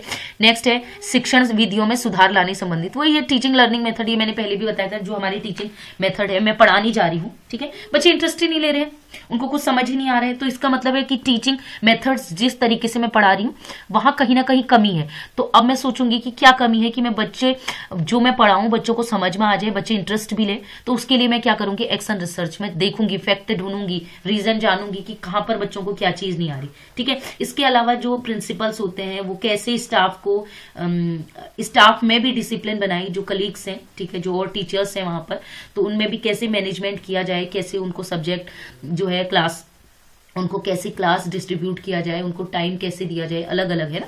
जैसे हम टाइम टेबल बनाते हैं टीचर्स के लिए भी, किस टाइम पे ये टीचर जाएगा पढ़ाने, तो किस प्रकार से पूरा इंफ्रास्ट्रक्चर, पूरा विद्यालय को मैनेज करना है, तो ये भी प्रबंधक और टीचर्स द्वारा किया जाता है। इसमें भी एक्शन रिसर्च होता है। तो एक्शन रिसर्च मैंने पहले भी बताया था कि ये सब करते हैं, ठीक है। अब बात करें एक्शन रिसर्च के उद्देश्यों की कि क्यों एक्शन रिसर्च किया जाता है। वैसे तो आप समझ गए हैं, ये सारी जो हमारी प्रॉब्लम हो रही है ना स्कूल में, उन सबसे निपटने के लिए, उन सब का सॉल्यूशन ढूंढने के लिए, ताकि हमें जो है शिक्षण में कभी कोई डिफिकल्टी ना आए, कोई परेशानी का सामना ना करना पड़े, इसलिए हम क्या करते हैं, एक्शन रिसर्च करते हैं। फिर भी कुछ उद्देश्य जो है वो हम पढ़ लेते हैं। तो सबसे पहला उद्देश्य है छात्रों की निष्पत्ति स्तर को उठाना। ये तो सबसे बड़ी जरूरी है। मेनली जो रिसर्च किया जाता है, एक्शन रिसर्च, हम है ना, अभी एक बच्चा होमवर्क नहीं करके ला रहे हैं तो उससे भी इफेक्ट होगा उसके अचीवमेंट लेवल पे। अगर वो पढ़ने पे ध्यान नहीं दे रहे हैं, इंटरेस्ट नहीं ले रहे हैं लेबोरेटरी एक्सपेरिमेंट में, उससे भी उसके अचीवमेंट लेवल में फर्क पड़ेगा।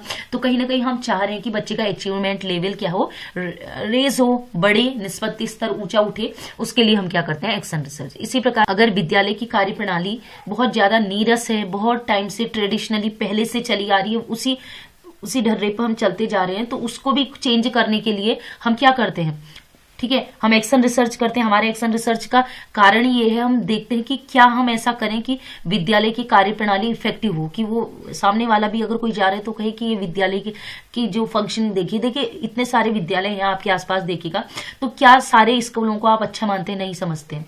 कुछ स्कूल होते हैं जिनका नाम आपने ज्यादा सुना होता है, क्यों? उनकी जो फंक्शनिंग है, उनकी जो कार्यप्रणाली है, उनका जो काम करने का तरीका है, पढ़ाने का तरीका है, वो क्या है? इफेक्टिव है। इफेक्टिव क्यों है? उन्होंने एक्शन रिसर्च किया, उन्होंने रिसर्च किया, उन्होंने देखा है कि कैसे मैं अपने विद्यालय को अन्य विद्यालयों से ज्यादा इफेक्टिव बनाऊं, वहां के मैनेजमेंट ने, वहां के प्रिंसिपल्स ने। ठीक है, चलिए नेक्स्ट। इसके अलावा शैक्षिक अभ्यास में सुधार के लिए भी एक प्रक्रिया, ठीक है। एजुकेशनल प्रैक्टिसेस में इंप्रूवमेंट हम कर रहे हैं, ठीक है। किसी प्रकार शैक्षिक अभ्यास में सभी कुछ आ जाएगा, वो टीचर की पढ़ाने की मेथोडोलॉजी भी हो जाएगी, बच्चों का जो इंटरेस्ट है, ठीक है, बच्चों का जो अचीवमेंट लेवल है, इसमें सब कुछ आ जाएगा। शैक्षिक अभ्यास में सुधार के लिए भी एक प्रक्रिया है जो हम पढ़ा रहे हैं, हमें कैसे TLM यूज करने हैं, कैसी मेथोडोलॉजी यूज करनी है, तो उसमें भी वो जो हमारी एजुकेशनल प्रैक्टिस है उसमें भी सुधार करने के लिए हम चाहते हैं एजुकेशनल एक्शन रिसर्च करना, ठीक है। तो ये भी हमारा एक उद्देश्य है कि हम किसी प्रकार अपनी एजुकेशनल प्रैक्टिसेस में इंप्रूवमेंट लाएं। नेक्स्ट अगर बताएं, नेक्स्ट पॉइंट की बात करें उद्देश्य की, तो यह प्रथाओं में परिवर्तन को लागू करने के लिए साक्ष्य एकत्रित करने की प्रक्रिया है, ठीक है। हम बता रहे हैं कि हम बोल रहे हैं कि ये चीज चेंज होनी चाहिए, लेकिन चेंज हमने कहा ये कारण की वजह से चेंज हो रहा है, लेकिन आपको सबूत भी तो देना पड़ेगा ना। आपने कह दिया कि अगर बच्चे घर में, मान लीजिए एक बच्चा होमवर्क नहीं करके ला रहा है, ठीक है, एक बच्चा है और होमवर्क नहीं करके ला रहे हैं, तो आपने कहा उसको घर में बहुत सारा काम करना पड़ता है, ठीक है, ठीक है, घर का काम करना पड़ता है, इस वजह से उसको समय ही नहीं हो रहा होमवर्क करने का। तो आपको एविडेंस भी तो लाने पड़ेंगे ना, फैक्ट भी तो लाने पड़ेंगे, प्रमाण भी तो लाने पड़ेंगे। आप उसके घर जाएंगे, फैमिली से मिलेंगे, उसके दोस्तों से मिलेंगे, तो आपको एविडेंस भी तो कलेक्ट करने पड़ेंगे, ठीक है, वो साक्ष्य भी तो कलेक्ट करने पड़ेंगे। तो अगर आपको चेंज लाना है, आप चाह रहे हैं बच्चा होमवर्क करके लाए डेली, तो उसकी जो मेन प्रॉब्लम है उसके आपको एविडेंस लाने पड़ेंगे, तो ये तभी उसमें कुछ चेंज आप कर सकते हैं। तो ये लिख रहा है, यह प्रथाओं में परिवर्तन को लागू करने और साक्ष्य एकत्रित करने की प्रक्रिया है। It is a process of collecting evidence to apply change in practices, ठीक है। नेक्स्ट, विद्यालय की कार्यप्रणाली में सुधार और विकास करना to improvement and development of functioning of school. ये तो मैंने पहले ही बताया था कि एक काम इसका ये है, जो मैनेजमेंट है, जो प्रिंसिपल है, वो चाहते हैं कि हमारा स्कूल की कार्यप्रणाली सिस्टम, जो हमारा फंक्शनिंग है विद्यालय का, या डेवलपमेंट हो, बहुत अच्छा हो, अन्य विद्यालयों से ज्यादा अच्छा हो। तो उसके लिए हम क्या करते हैं? एक्शन रिसर्च करते हैं। देखिए, मैंने आपको पहले भी बताया था, सारे स्कूलों का नाम एक सा नहीं है। कुछ स्कूलों का अचीवमेंट लेवल बहुत अच्छा होता है, रिजल्ट अच्छा रहता है, कुछ का इंफ्रास्ट्रक्चर अच्छा है, कुछ के टीचर्स अच्छे हैं। तो ये भी सारा कहीं ना कहीं एक्शन रिसर्च में ही आता है कि उन्होंने उस पर रिसर्च करी हुई है कि किस प्रकार स्कूल की क्वालिटी को हम मेंटेन करें, कैसे बढ़ाएं अन्य से। नेक्स्ट, छात्रों और शिक्षकों में प्रजातंत्र के वास्तविक गुणों का विकास करना, developing the real qualities of democracy among student and teachers. एक प्रकार से सोचिए, ये टीचर है, रोज आ रहे हैं और वो पढ़ा के चला जाते हैं, ठीक है। ये बच्चे हैं बहुत सारे, ये पढ़ रहे हैं, ठीक है, उनको पता है भाई टीचर आ रहे हैं तो पढ़ना है, मन नहीं है, इंटरेस्ट नहीं है, लेकिन बैठे हैं। इस टीचर को भी आ रहे हैं, पढ़ा रहे हैं, घर जा रहे हैं, आ रहे हैं, पढ़ा रहे हैं, घर जा रहे हैं। वो मेथड जिससे ये पढ़ा रहे हैं बच्चों को समझ में आ ही नहीं रहा है, ना बच्चे इंटरेस्ट ले रहे हैं, ना उनका अचीवमेंट लेवल अच्छा है। तो यहाँ पर क्या है, कहीं ना कहीं ये क्या हो जाएगा, एक प्रकार से टीचर क्या कर रहा है, शासन कर रहा है बच्चों पर, ठीक है।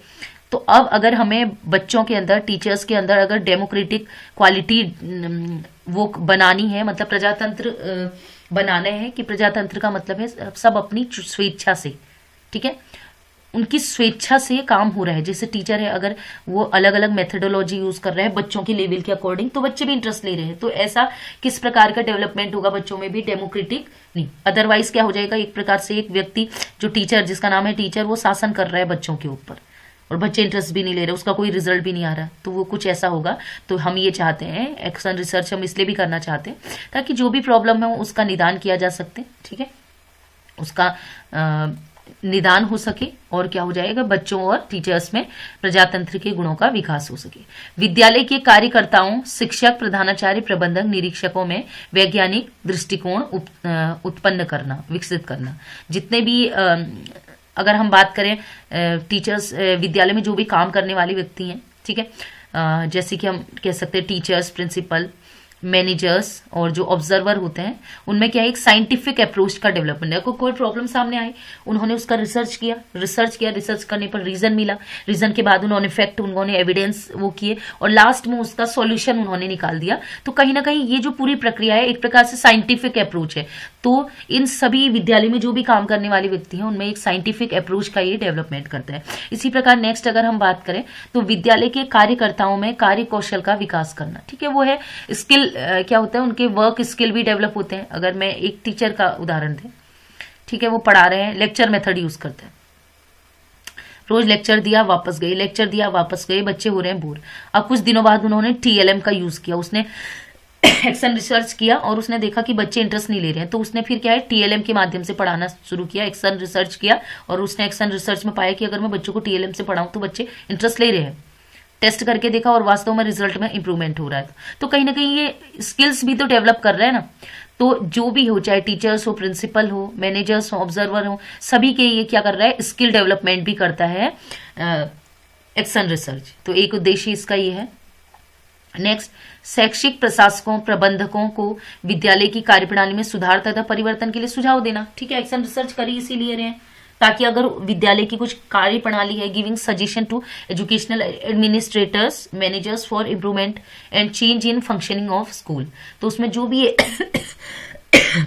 जो भी है उसको चेंज करना, विद्यालय की कार्यप्रणाली में सुधार करने के लिए सुझाव देने का काम करें। आपने स्कूल की प्रॉब्लम्स देखी, प्रॉब्लम से एक्शन रिसर्च किया, एक्शन रिसर्च से आपको सॉल्यूशंस मिला, तो कहीं ना कहीं सॉल्यूशन क्या है, एक एडवाइस, एक सुझाव है जो आपने खुद करके पाया ना, लेकिन आपको सुझाव मिला। तो इसका काम वही है, एक्शन रिसर्च इसीलिए होता है ताकि उनको सुझाव मिल सके। नेक्स्ट, इसके अलावा विद्यालय की यांत्रिक वातावरण को समाप्त करना, to end the traditional orthodoxy and mechanical environment of school, ठीक है। जो ऑर्थोडॉक्सी वही है जो ट्रेडिशनल चला आ रहा है बहुत टाइम से, ठीक है, परंपरागत इसको कहते हैं, विद्यालय की परंपरागत तथा यांत्रिक वातावरण। मतलब ऐसा लग रहा है कि एक मशीन है, एक टीचर है, एक स्टूडेंट है, ये एक मशीन की तरह काम करना है, ये नहीं करना है।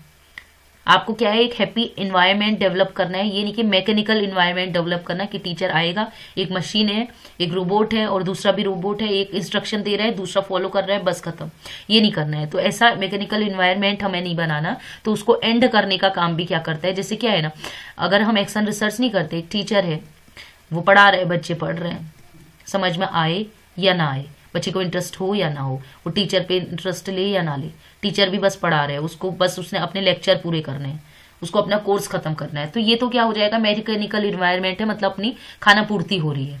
तो इसको हम कहेंगे क्या, इसीलिए हम क्या करते हैं, एक्शन रिसर्च करते हैं कि ऐसा मैकेनिकल इन्वायरमेंट जो ट्रेडिशनल चला आ रहा है, पढ़ाना है, पूरे लेक्चर खत्म करने, अब तो क्या होता है, टीचर आता है, बच्चों को मोटिवेट भी करते हैं। तो ये भी कहीं ना कहीं एक्शन रिसर्च से ही आया कि बच्चों को आप पढ़ा रहे हैं, बच्चा जब तक मोटिवेट नहीं होगा तब तक उसको कुछ समझ नहीं आएगा। तो अगर आप मोटिवेशन दे रहे हैं, जबकि आप पढ़ाने जा रहे हैं केमिस्ट्री, आप पढ़ाने जा रहे हैं मैथ्स, फिजिक्स, इंग्लिश, ठीक है, पॉलिटिकल साइंस, हिस्ट्री पढ़ाने जा रहे हैं, लेकिन आप मोटिवेट भी कर रहे हैं, इसका मतलब है कि कहीं ना कहीं आपने रिसर्च की है कि बच्चा भी इंटरेस्ट तब लेगा जब वो मोटिवेट होगा किसी चीज के लिए ना। तो इसी प्रकार ये मैकेनिकल और ऑर्थोडॉक्स इन्वायरमेंट जो है उसको, ट्रेडिशनल इन्वायरमेंट को खत्म करना भी इसका उद्देश्य है।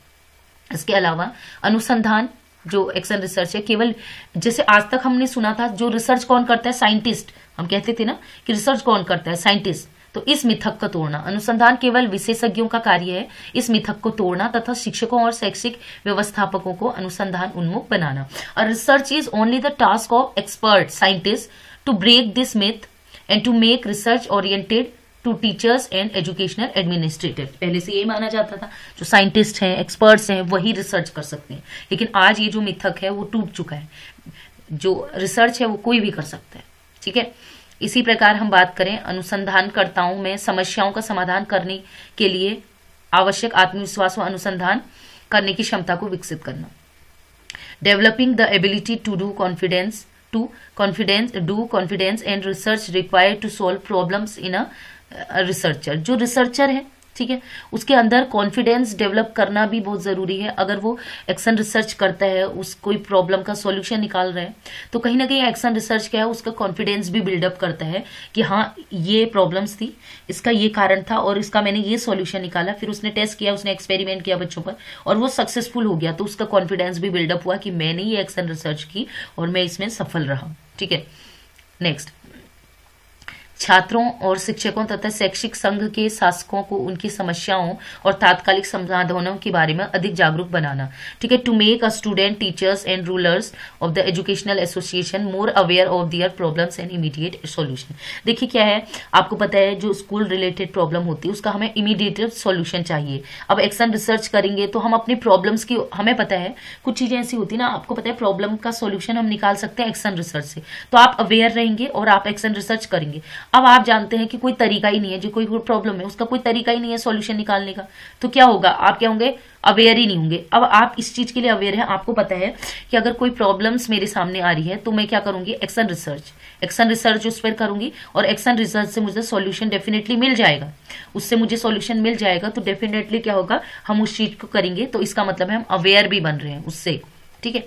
नेक्स्ट हम बात करें विद्यालय और शैक्षिक कार्मिकों को अधिक सहकारी और लोकतांत्रिक, वही जो मैंने अभी बताया था उनमें क्या है, जो भी स्कूल से रिलेटेड जो भी शैक्षिक कार्मिक है, teachers, student, principles, observer, manager, उनमें क्या है, आपस में सहयोग की भावना को उत्पन्न करना। ठीक है। और इसके अलावा डेमोक्रेटिक बनाना। ठीक है। लोकतांत्रिक बनाना ही मैंने पहले बता दिया था, प्रजातांत्रिक। ठीक है। कि आप अपनी इच्छा के मालिक हैं, आप विद्यालय में क्या हो, एक अच्छा इन्वायरमेंट क्रिएट कर रहे हैं। ठीक है। जो कि कोऑपरेशन की भावना से चले, आपस में एक दूसरे को सहयोग करे। लास्ट पॉइंट है उद्देश्य, अगर हम बात करें तो प्रभावशाली शिक्षण एवं अधिनियम के लिए विद्यालय के वातावरण को अधिक अनुकूल बनाना।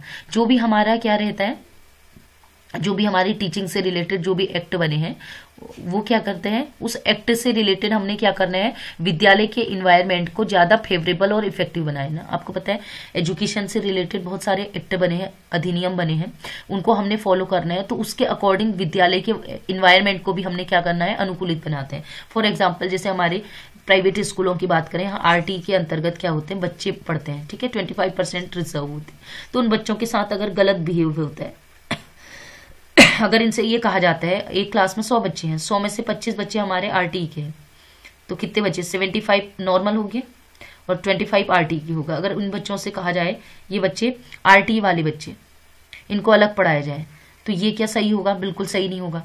तो ये कह रहा है एक्ट के अकॉर्डिंग ही चल के हमने क्या करना है, टीचिंग को, अपनी एजुकेशन को, ठीक है, जो भी हमारी टीचिंग है उसको क्या करना है, इफेक्टिव बनाना है, और विद्यालय के जो इन्वायरमेंट है उसको टीचिंग से रिलेटेड क्या करना है, ज्यादा फेवरेबल बनाने हैं। तो फेवरेबल कब बनेगा, जब ये 75 और ये 25 में कोई भी अंतर नहीं किया जाएगा। ठीक है। अक्सर हमने देखा है, इन चीजों के बारे में सुना है कि अक्सर कहा जाता है ये तो आरटी के बच्चे हैं, इससे क्या होता है, भेद उत्पन्न होता है उसमें। तो ये भी कहीं ना कहीं अक्सर रिसर्च से पाया जाता है कि उन बच्चों में भी कहीं ना कहीं हीन भावना ये डेवलप होती है। तो हमें ऐसा नहीं करना है, हमने टीचिंग इफेक्टिव बनानी है और इन्वायरमेंट जो है वो ज्यादा फेवरेबल बनाना है कि बच्चे ज्यादा से ज्यादा सीख सकें। अब हम नेक्स्ट बात करते हैं क्रियात्मक अनुसंधान के क्षेत्र क्या क्या है। मतलब अगर हम बात करें कि एक्शन रिसर्च हमें करनी है, ठीक है, क्रियात्मक अनुसंधान हमने करना है, ठीक है, तो हम किस किस फील्ड में हम एक्शन रिसर्च कर सकते हैं, किस किस फील्ड में एक्शन रिसर्च कर सकते हैं। तो सबसे पहले हमें शिक्षण अधिगम संबंधी हम एक्शन रिसर्च कर सकते हैं। एक तो टीचिंग लर्निंग, जो भी प्रॉब्लम होंगी, टीचिंग लर्निंग प्रॉब्लम होंगी, पढ़ाना है, टीचिंग करनी है, या फिर लर्निंग सीखना है, दोनों उद्देश्यों से संबंधित जो भी प्रॉब्लम्स होंगी उसको हम एक्शन रिसर्च से सॉल्व कर सकते हैं। इसी प्रकार असेसमेंट है, मूल्यांकन करना है, मूल्यांकन तथा परीक्षा संबंधी जो एग्जाम रिलेशन प्रॉब्लम आ रही है, बच्चे अक्सर क्या होता है, एग्जाम फोबिया होता है बच्चों का, तो वो एग्जाम फोबिया कैसे दूर करना है, उसमें भी हमें एक्शन रिसर्च कर सकते हैं। असेसमेंट करना है, किस प्रकार हमने बच्चों का, देखिए एक क्लासरूम में अलग अलग प्रकार के बच्चे होते हैं, उनका जो मेंटल लेवल होता है अलग अलग होता है। कुछ बच्चे दिव्यांग भी हो सकते हैं, कुछ बहुत हाई लेवल के इफेक्टिव, मतलब क्या होता है, गिफ्टेड चिल्ड्रन भी हो सकते हैं, ठीक है, कुछ का आईक्यू बहुत कम रहता है। तो उन सारे बच्चों का जो असेसमेंट है, इवेल्युएशन है, किस प्रकार से होगा, वो भी, उसके लिए भी हम क्या करते हैं, एक्शन रिसर्च, उनके लिए कैसे पेपर बनाए जाए उसके लिए भी हम क्या करेंगे, उसके लिए भी हम क्या कर सकते हैं, उसके लिए भी हम कर सकते हैं एक्शन रिसर्च। नेक्स्ट हम बात करते हैं पाठ्य सहगामी गतिविधियां जैसे को करिकुलर एक्टिविटी, स्कूलों में गेम्स होते हैं, डांस होते हैं, ठीक है, पेंटिंग कंपटीशन है, ठीक है। तो ऐसे बहुत सारी चीजें विद्यालयों में होती हैं। इसके अलावा बच्चे बुक्स लिखते हैं, ठीक है, स्पीच देते हैं, डिबेट होता है, ठीक है। तो ऐसी बहुत सारी को करिकुलर एक्टिविटी हैं, उसमें भी कुछ प्रॉब्लम्स आती, कुछ बच्चे पार्टिसिपेट नहीं करते हैं, ठीक है। तो क्या ऐसे रीजंस हैं, वो भी एक्शन रिसर्च में किया जाता है, एक्शन रिसर्च इससे किया जाता है। इसके अलावा विद्यालय प्रबंधन व प्रशासन संबंधी समस्याएं, स्कूल मैनेजमेंट रिलेटेड प्रॉब्लम्स जो हैं, आपको पता है स्कूल है, ठीक है, उस स्कूल में 30 से 35 टीचर्स का स्टाफ है। तो बहुत सारी ऐसी प्रॉब्लम्स हैं, चाहे विद्यालय के इंफ्रास्ट्रक्चर से है या वहाँ काम करने वाले एक एक कार्मिक की अगर हम बात करें, और विद्यालय का इंफ्रास्ट्रक्चर की बात करें, प्रिंसिपल की बात करें, टीचर्स स्टूडेंट की बात करें, ठीक है। तो उन सब में भी कुछ ना कुछ प्रॉब्लम्स आ सकती हैं। तो किस प्रकार से विद्यालय चलाना है, किस प्रकार से बैलेंस करके रखना है सभी टीचर्स में, किस प्रकार से टाइम टेबल रहेगा, उन सब के लिए हम क्या करते हैं, एक्शन रिसर्च करते हैं। अगर हमने बच्चों का टाइम शेड्यूल बनाना है, क्लास 12th है क्लास 12th को सबसे पहले कौन सा सब्जेक्ट पढ़ाना है, इसमें भी हम क्या करेंगे, एक्शन रिसर्च करेंगे कि सबसे पहले कौन सा सब्जेक्ट पढ़ाया जाए। उसके लिए भी क्योंकि उनका हो सकता है उनका मेंटल लेवल हम देखें, किस उस क्लास में कैसे बच्चे हैं, पहले वो किस में इंटरेस्ट लेते हैं, बाद में वो बोर तो नहीं हो जाते। तो ये सारी चीजें हम करते हैं किसमें, ये करते हैं एक्शन रिसर्च से हमें पता चलती है, ठीक है। चलिए, तो अब हम एक एक करके थोड़ा सा डिस्कस कर लेते हैं इसमें, थोड़ा स्पीड में देखते हैं। तो पहला है शिक्षण अधिगम संबंधी टीचिंग लर्निंग प्रॉब्लम्स क्या है, जैसे न्यू मेथड्स हैं, ठीक है, आजकल नई नई टेक्निक्स हैं, उनको भी अपनाने में क्या होती है, बहुत सारी प्रॉब्लम्स होती हैं। जैसे कि आपने प्रोजेक्ट बेस्ड लर्निंग होती है, फ्लिप्ड क्लासेस हैं, क्रॉसवर्ड आती, क्विजेस आ रही है ना, एमसीक्यूज हम करते हैं, ठीक है, एक्सपेरिमेंट होते हैं, एक्सपेरिमेंट से हम सीखते हैं चीजों को, एक्टिविटी करा के हम सीखते हैं, सिमुलेशन बेस्ड लर्निंग है, वर्चुअल लैब्स होती हैं। वर्चुअल मतलब वो क्या रहता है, वहां से वर्चुअल क्लासेस आपने सुना होगा, कहीं स्टूडियो से ऑनलाइन चलती हैं और हम देखते हैं, वर्चुअल बोलते हैं उसे, ठीक है, जिसमें दोनों बात कर सकते हैं, ठीक है। यहाँ क्या हो रहा है, मैं आपको पढ़ा रही हूँ लेकिन आप मुझसे बात नहीं कर सकते। अगर 2 वे होता तो वर्चुअल होता है, ठीक है। ब्लेंडेड लर्निंग है, ठीक है, मिक्स। तो ये इनोवेटिव लर्निंग हो रही है, केस स्टडी है, प्रैक्टिकल एक्सपीरियंस है, इंडिविजुअल काउंसलिंग हो रही है। ये सारी चीजें न्यू टेक्निक्स को अडॉप्ट करने में भी बहुत ज्यादा प्रॉब्लम्स हो रही हैं। तो इनको कैसे न्यू टेक्निक्स को हम अपनाएं, उसके लिए भी एक्शन रिसर्च किया जाता है। इसके अलावा आपको पता है होमवर्क से रिलेटेड प्रॉब्लम, बच्चा होमवर्क नहीं करता है, अक्सर परेशान रहता है, होमवर्क करके भी नहीं लाता है, तो उससे संबंधित परेशानियां हैं। कुछ एग्जाम्पल मैंने लिखे भी हैं, ठीक है। देखिए, नो टाइम फॉर हो सकता है, देखिए इसमें रीजंस है गृह कार्य से संबंधित, ये मैंने लिखा है, no time for outside activity. अब होमवर्क में भी आपको देखा होगा कि बच्चों को अक्सर तनाव की समस्याएं हो जाती हैं, ठीक है। एक्सेसिव होमवर्क कॉज डिप्रेशन, बच्चों में क्या होता है, तनाव हो जाता है। इसके अलावा have no real impact on performance, homework करके भी कभी कभी ऐसा होता है कि उससे कोई इम्पैक्ट नहीं पड़ता है परफॉर्मेंस में, ये कहते हैं। Homework control the student freedom, उनकी क्या होता है, होमवर्क क्या होता है, बच्चों की स्वतंत्रता को भी कभी कभी नियंत्रित कर लेता है। नो रियल बेनिफिट, कोई खास इससे बेनिफिट होता नहीं, वास्तविक लाभ। इसके अलावा आपको होमवर्क इररिलेवेंट दे दिया, अलग दे दिया, the school became full time job, विद्यालय में क्या हुआ, बच्चे के लिए समय ही नहीं बच रहा है होमवर्क करने के लिए। लैक ऑफ सोशल स्किल्स, ठीक है, वेस्ट ऑफ टाइम, उसको लग रहा है कि होमवर्क करने में टाइम का वेस्ट हो रहा है। तो ये सब चीजें बहुत सारे रीजन है। नो टाइम फॉर फैमिली, वो इतना होमवर्क उसको मिल रहा है कि उसके पास समय ही नहीं है बैठने के लिए फैमिली के पास। इसके अलावा वो इतना सारा होमवर्क है कि वो नींद भी उसकी बच्चे की पूरी नहीं हो पा रही, नींद चक्र में परिवर्तन। एक्सेसिव होमवर्क एनकरेज चीटिंग, तो कभी कभी क्या होता है, बच्चा क्या करता है, दूसरे की कॉपी से चीटिंग करके ले आता है, ज्यादा मिला उसको, टाइम नहीं मिला तो उसने दूसरे की उसमें से कॉपी कर लिया। Can lower your grades, homework कभी कभी ग्रेड भी कम कर देता है, अगर बच्चा दूसरे से कॉपी कर ला रहा है, खुद से नहीं कर रहा है, इतना ज्यादा आपने दे दिया, ठीक है। डेली एक्सरसाइज करने का जो बच्चा है, फिटनेस के लिए भी करता है, उसके लिए समय ही नहीं है, वो होमवर्क ही करने में, मैंने अक्सर देखा आजकल ये बच्चों में आम प्रॉब्लम है, ये दिखाई दे रही है कि इतना सारा होमवर्क बच्चों को मिल जाता है कि उनको खेलने का भी समय नहीं होता है, ठीक है। तो बच्चों का जो दैनिक व्यायाम है, फ्री टाइम होता है, उसको भी कंज्यूम कर लेता है। तो हो सकता है ये गृह कार्य संबंधी जो समस्या आ रही है, उसमें ये समस्याएं हो सकती है बच्चे को। तो इस प्रकार हमने कारण जानने की क्या कारण है जिसकी वजह से बच्चा होमवर्क नहीं करके लाला, ठीक है। इसके अलावा टीचिंग लर्निंग में और क्या प्रॉब्लम हो सकती है, बच्चा जैसे उच्चारण में संबंधित समस्या होता है, प्रोनाउंसिएशन में उसका दिक्कत होती है, जैसे मैंने कहा था सुमन और सुमन, शोभा और शोभा, ठीक है, बोलने में वो होता है अक्सर, ठीक है। जैसे हम बोलते हैं एक शब्द होता है शारदे, अब मैं बोल रही हूँ शारदे, तो क्या शारदे सही है? नहीं, शारदे ये शब्द सही, तो बोला भी शारदे जाएगा। तो अक्सर हम उच्चारण भी गलत करते हैं, ये छोटे बच्चे ही नहीं, हम भी ये चीजें फेस करते हैं, हम खुद भी करते हैं। इसके अलावा दक्षता आधारित शिक्षण अधिगम की समस्या, problem related to adopting new methods in teaching. ठीक है, ये अक्सर क्या होता है कि नई मेथड्स को हम एकदम एडॉप्ट नहीं कर पाते, किस प्रकार हम करेंगे। जैसे हम लेक्चर से ही पढ़ा रहे, और कौन कौन सी मेथड से, नई मेथड से कैसे पढ़ाएं, कैसे उसको एडॉप्ट करें, हमें तो कंप्यूटर चलाना ही नहीं आता। तो ये भी कहीं ना कहीं प्रॉब्लम्स हैं, इसके लिए भी एक्शन रिसर्च करते हैं। इसलिए इसके अलावा जो यूनिट टीचिंग होती है ना, यूनिट प्लान कहते हैं, यूनिट टीचिंग, उसकी भी प्रॉब्लम्स है। ठीक है, कितनी बार कक्षा में जो क्लासरूम्स में जो हम काम कर रहे होते हैं उसमें भी संशोधन अचानक कैसे चेंज करें। हम तो इतने सालों से लेक्चर से पढ़ा रहे हैं, ठीक है, लेक्चर मेथड से पढ़ा रहे हैं, अचानक अमेंडमेंट कैसे करें। तो ये भी कुछ प्रॉब्लम्स है। लेसन प्लान ये बनाया हुआ है, देखिए, तो किस प्रकार हम करें। तो इसके अलावा असेसमेंट लेवल, असेसमेंट और एग्जामिनेशन रिलेटेड प्रॉब्लम, जैसे क्या होता है सस्टेनेबल एंड कंपैरेटिव इवैल्यूएशन, जैसे हम कहते हैं ना, ऐसे यानी FA फॉर्मेटिव असेसमेंट और समेटिव असेसमेंट होता है, इंग्लिश मीडियम स्कूल में आपने सुना होगा। ठीक है, इसी प्रकार इसके अलावा यूनिट इवैल्यूएशन होता है। इसके अलावा मंथली एग्जामिनेशन आते हैं, उनका किस प्रकार हमने क्या करना है, इवैल्यूएशन करना है। इसके अलावा ये भी देखा गया है कि अक्सर जब हम एग्जाम देते हैं तो उसमें क्या होता है, विश्वसनीयता और वस्तुनिष्ठता में की भी समस्या है, reliability and objectives in examination. ठीक है, तो ये कुछ परेशानियां अक्सर देखी गई हैं।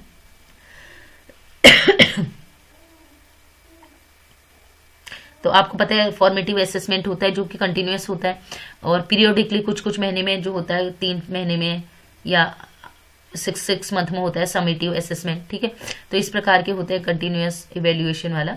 ठीक है, इसमें क्या क्या परेशानियां आ सकती है, जैसे क्या होता है बच्चे को टेस्ट हो रहा है, तो हो सकता है उसको टेस्ट की चिंता हो रही है, टेस्ट एंजाइटी और प्रेशर हो रहा है। अब मानक आपने बना दिया बच्चे को जज करने का, कि पेपर दिया और मान लिया कि ये बच्चे को कुछ नहीं आ रहा है, तो करके ही नहीं आए, तो आर्बिट्रेरी स्टैंडर्ड्स आपने अपने हिसाब से मानक बना लिए। कृत्रिमता, जो आप टेस्ट दे रहे हैं वो ऐसी आर्टिफिशियल है, ठीक है, वो उसके बच्चे की दैनिक जीवन से रिलेटेड नहीं है। ठीक है, अनुचितता के उदाहरण, परसेप्शन ऑफ अनफेयरनेस, बच्चे ऐसा भी सोचते हैं कि उस बच्चे को ज्यादा नंबर दिए, मुझे कम दिए, तो ये भी चीजें हैं, तो इसको भी सोच के हमें रखना है। इसके अलावा बच्चों को मोटिवेट भी कम किया जाता है, लैक ऑफ मोटिवेशन, ये भी हो सकता है रीजन। क्षमताओं के विशिष्ट सेट की जांच, अब देखिए आपने बच्चे ने कॉपी में लिखा, आपने उसका एकेडमिक तो जांच कर लिया, ठीक है, एकेडमिक तो जांच लिया, लेकिन क्या आपने उसकी सारी quality, specific set of ability उस बच्चे में, हो सकता है वो डांस अच्छा करता हो सकता है वो स्पीच अच्छी देता हो, ठीक है, हो सकता है वो ऑनेस्ट हो, तो क्या उसकी जांच आप कर पा रहे हैं? नहीं कर पा रहे हैं। इसी प्रकार हम बात करते हैं शैक्षणिक बेईमानी और धोखा। अक्सर बच्चे क्या करते हैं, चीटिंग करते हैं, ठीक है, एकेडमिक में, एग्जाम में। तो अगर वो चीटिंग करके किसी बच्चे से लिख लेता है, तो क्या आप मानते हैं कि उसने 100% अचीव कर लिया? अगर 100 में से 100 ला गया तो आप मानेंगे वो इंटेलिजेंट है? तो ये भी कुछ प्रॉब्लम्स हैं जो हमें अक्सर देखिए। इसी प्रकार वास्तविक दुनिया के कौशल का अपूर्ण मूल्यांकन, incomplete evaluation of real word skills. जो रियल स्किल्स होते हैं वो क्या होते हैं, ये हम कंप्लीट नहीं कर पाते। तो अक्सर इन सब चीजों को हमने लेके ही चलना है कि वास्तव में एक्शन रिसर्च से ये सब चीजें हम फुलफिल कर सकते हैं, कि बच्चा चीटिंग ना करे, उसकी अगर उसका इवेल्युएशन कर रहे हैं तो उसकी केवल एजुकेशन जो लिख के आया है उसी की जांच ना हो, और चीजें भी उसके अंदर स्पेसिफिक एबिलिटी होती है उसकी भी जांच हो, ठीक है। इसके अलावा इसमें क्या होता है, रिलायबिलिटी का अभाव होता है, लैक ऑफ रिलायबिलिटी, विश्वसनीयता का अभाव। जो आपने टेस्ट दिया है हो सकता है वो रिलायबल ना हो, ठीक है, उसको जो इवेल्युएट करने का तरीका है, ठीक है, मूल्यांकन करने का तरीका है, एसेस करने का तरीका है, हो सकता है वो रिलायबल नहीं, विश्वसनीय नहीं हो। तो इसी के लिए किया जाता है क्या, एक्शन रिसर्च। नेक्स्ट, पाठ्य सहगामी गतिविधियों से संबंधित समस्याएं। गतिविधियों में क्या आ सकते हैं, जैसे टीचर्स ने कोई चीज करवाई और बच्चा उसमें इंटरेस्ट नहीं ले रहा है, ठीक है, कोई गेम्स की बात कर रहे हैं, गेम्स में बच्चे ने इंटरेस्ट नहीं लिया। इसी प्रकार सांस्कृतिक गतिविधियों के आयोजन की समस्या है, the problems organising cultural activity, ये भी हो सकता है। कहाँ, जैसे अक्सर मैंने देखा है कि विद्यालयों में ऑडिटोरियम नहीं होता, तो अगर बड़े पैमाने पर बड़े लेवल पर आप प्रोग्राम करा रहे हैं, 1000 बच्चे बैठ रहे हैं, तो कोई व्यवस्था ही नहीं है उनके लिए, है ना, और कुछ बच्चे इंटरेस्ट भी नहीं ले रहे हैं, तो किस प्रकार उसको डेवलप करेंगे वो भी एक्शन रिसर्च में आता है। इसके अलावा समाजोपयोगी उत्पादक कार्य की व्यवस्था संबंधी, ठीक है, problems related to social utility and productive work, ठीक है। कभी कभी क्या होता है ना, आजकल तो अक्सर मैंने देखा है कि जो प्राइवेट एडेड अनएडेड प्राइवेट अब नेक्स्ट है समाज उपयोगी उत्पादक कार्य व्यवस्था संबंधी समस्या, ठीक है। ऐसी सोशल मतलब कुछ ऐसी व्यवस्थाएं जो हैं समाज उपयोगी, समाज से जो सोशल हमारी यूटिलिटी प्रोडक्टिविटी को बढ़ाए, तो ऐसी भी प्रॉब्लम हो सकती हैं, ठीक है। तो उससे संबंधित जो भी समस्याएं होंगी वो भी हम क्या करते हैं, एक्शन रिसर्च करके उन प्रॉब्लम्स का सॉल्यूशन निकालते हैं, ठीक है। अक्सर हमने देखा होगा हमारी जो स्टडी होती है, जो हम बच्चों को पढ़ाते हैं, वो क्या होता है, किताब तक तो सीमित रह जाती है, लेकिन जब उसको दैनिक जीवन में उपयोग करना होता है उसी चीज को, तो बच्चे नहीं कर पाते। तो हमने क्या समाज में उपयोगी चीजों को पढ़ा, तो इसके लिए भी एक्शन रिसर्च किया जाता है कि किस प्रकार हम बच्चों को जो भी चीज पढ़ा रहे हैं उसको बच्चे दैनिक जीवन में यूज कर सकें, जिससे क्या होगा, हमारी प्रोडक्टिविटी बढ़ सके, ठीक है, समाज के उपयोग में भी आए, मतलब सोशली वो यूज भी हो। नेक्स्ट है खेल के मैदान और उपकरण संबंधी समस्या, प्लेग्राउंड से इक्विपमेंट प्रॉब्लम। अक्सर आपने देखा होगा लेबोरेटरी तो बनी रहती है लेकिन वहाँ इक्विपमेंट नहीं होते, विद्यालयों में खेल के मैदान नहीं होते, तो इसके लिए भी क्या किया जाए, इसके लिए भी एक्शन रिसर्च किया जाता है, ठीक है। लास्ट है स्कूल मैनेजमेंट रिलेटेड प्रॉब्लम और विद्यालय प्रबंधन और प्रशासन संबंधी समस्याएं, school management and administration related problems, ठीक है। तो विद्यालयों में शिक्षकों की संख्या कम होने की समस्या भी होती है, ये तो आपने सुना ही है। सभी जगह जो पीटीआर होता है, पीपल टीचर रेशियो, ये क्या होता है, कंप्लीट नहीं होता। बहु कक्षा शिक्षण की कठिनाई, मल्टी क्लास टीचिंग डिफिकल्टी भी होती है। एक टीचर है, बहुत सारी क्लास में पढ़ानी, उसको जाना है और बैक टू बैक है, तो ये भी प्रॉब्लम्स होती है, ठीक है। शिक्षक अभिभावक सहयोग से समस्या, टीचर्स पेरेंट्स प्रॉब्लम और कोऑपरेशन। अक्सर देखा होगा जब पेरेंट्स, खासकर गवर्नमेंट स्कूल में जब पेरेंट्स पीटीए होती है ना, पेरेंट्स टीचर एसोसिएशन जो हमारा रहता है, उसकी जब मीटिंग होती है तो अक्सर पेरेंट्स नहीं आते, तो यहाँ भी कहीं कहीं कोऑपरेशन का अभाव होता है। इसके अलावा विद्यालयों में शिक्षकों के विलंब आने की समस्या, कभी कभी क्या होते हैं, टीचर्स लेट भी आते हैं, ठीक है, विद्यालय में, तो ये भी समस्या, इसका भी कैसे निदान हो, इसके लिए भी एक्शन रिसर्च किया जाता है। कारण पूछेंगे और क्या क्या सॉल्यूशन निकाल सकते हैं। नेक्स्ट, विद्यालय को सामुदायिक सहयोग प्राप्त न होने की समस्या। अक्सर है किसी कम्युनिटी में विद्यालय है तो कम्युनिटी से भी अगर सपोर्ट नहीं मिल रहा है तो ये भी एक प्रॉब्लम है विद्यालय को चलाने में, ठीक है। तो अब कुछ स्टेप्स हैं, शॉर्ट में इनको भी देख लेते हैं। तो उसमें क्या क्या स्टेप्स हमें फॉलो करने पड़ते हैं एक्शन रिसर्च करने के लिए। सबसे पहले मैं डिटेल नहीं कर रही हूँ, ठीक है, आपको हेडिंग बता रही हूँ और एग्जांपल दूंगी, ठीक है। सबसे पहले हम क्या करेंगे, एक्शन रिसर्च में हम ढूंढेंगे कि क्या प्रॉब्लम्स हैं, समस्यागत क्षेत्र क्या है, ठीक है, उनकी हमने पहले पहचान करेंगे, मतलब किन किन फील्ड में हम एक्शन रिसर्च कर सकते हैं। वो हो सकता है होमवर्क रिलेटेड हो, या बच्चे के इंटरेस्ट से रिलेटेड हो, प्लेग्राउंड से रिलेटेड हो, या टीएलएम यूज करने से रिलेटेड हो, ठीक है। तो हम सबसे पहले आइडेंटिफाई करेंगे प्रॉब्लम्स की, ठीक है, मतलब फील्ड की, जो भी हमें प्रॉब्लमेटिक फील्ड है उनकी हम पहचान करेंगे, लोगों से राय ले सकते हैं उसमें, ठीक है। तो इसके अलावा फिर हम करेंगे जो भी प्रॉब्लम्स है, अगर बच्चा स्कूल में बहुत सारी प्रॉब्लम्स हमें फील्ड मिल गई, टीचिंग से रिलेटेड, टीएलएम से रिलेटेड, इंटरेस्ट से रिलेटेड, होमवर्क से रिलेटेड, तो हमने एक समस्या का निर्धारण कर लिया, पिन पॉइंटिंग कर लिया, एक डिसाइड कर लिया, डिटरमाइन कर लिया एक प्रॉब्लम, जैसे कि बच्चा होमवर्क करके नहीं ला रहा है, ठीक है। इसको मैं डिटेल में नहीं पढ़ रही हूँ, आप लोग पढ़ लीजिएगा, मैं आपको बस समझा दे रही हूँ। तो हमें क्या करना है, नेक्स्ट स्टेप जो है हमारा वो है समस्या का निर्धारण करना है, ठीक है। अब हमने समस्या का निर्धारण कर लिया कि बच्चे द्वारा गृह कार्य का न किया जाना। अब उसके बाद क्या हुआ, हमने रीजन ढूंढे, कारणों के संबंध में समस्या का विश्लेषण किया। अब हमने क्या किया, नेक्स्ट स्टेप था, जो भी प्रॉब्लम्स देखी गई बच्चों में, ठीक है, कि वो होमवर्क नहीं करके ला रहे हैं, ये कारण था, ये हमारा समस्या थी। अब उसके कारण हो सकता है उसके पेरेंट्स उसके साथ ना रहते हो सकता है कि बच्चा जो है वो घर के काम करता हो सकता है बच्चे का इंटरेस्ट ना हो सकता है उसको नॉलेज ही नहीं है, जो होमवर्क मिल रहा है वो कैसे करना है वो जानता ही नहीं है। तो ये कुछ कारण होते हैं, इसका हम क्या करेंगे, विश्लेषण करेंगे, analysis of problem in terms of reason, ठीक है। जो भी रीजन हमको लग रहे हैं उनकी एनालिसिस करेंगे। नेक्स्ट स्टेप होता है उद्देश्यों की पहचान करना, आइडेंटिफाइंग ऑब्जेक्टिव्स। अब हमें पता चल गया कि क्या क्या कारण है इस समस्या की पहचान की, उसके बाद उसके क्या क्या कारण हो सकते हैं। अब हम उद्देश्य निर्धारित करेंगे, ठीक है। अगर इस समस्या का निवारण करने के लिए मतलब क्या उद्देश्य है, अगर गृह कार्य बच्चा नहीं करके ला रहा है, हमारा उद्देश्य क्या है उसके पीछे। तो हमने कहा कि बच्चे की जो है प्रोडक्टिविटी बढ़ेगी, ठीक है, उसका जो मेंटल लेवल है वो बढ़ेगा, उसका अचीवमेंट लेवल है वो बढ़ेगा। तो ये हमारे ऑब्जेक्टिव्स हो जाएंगे। उसके बाद नेक्स्ट है, अब हम क्या करेंगे, हम हाइपोथेसिस डेवलप करेंगे, फॉर्मुलेटिंग एक्शन हाइपोथेसिस। अब हम क्रियात्मक परिकल्पना बनाएंगे, ठीक। एक परिकल्पना इस तरीके से, जैसे कि बच्चे को बार बार बच्चे को होमवर्क देकर, ठीक है, उसका अचीवमेंट लेवल अगर सुधारना है तो बच्चे को होमवर्क देकर क्या है उसके अचीवमेंट लेवल को बढ़ाना। अगर बच्चा होमवर्क नहीं करके ला रहा है, ये हमारी अगर परेशानी होती तो हो सकता है उसके कारण, जो भी कारण निकल के आए उसके हिसाब से कि उसके पेरेंट्स से बात करके उनको जागरूक करके बच्चे को होमवर्क करने के लिए क्या है प्रेरित किया जा सकता है। तो ये भी एक हमारी क्या होगी, हाइपोथेसिस होगी, ठीक है।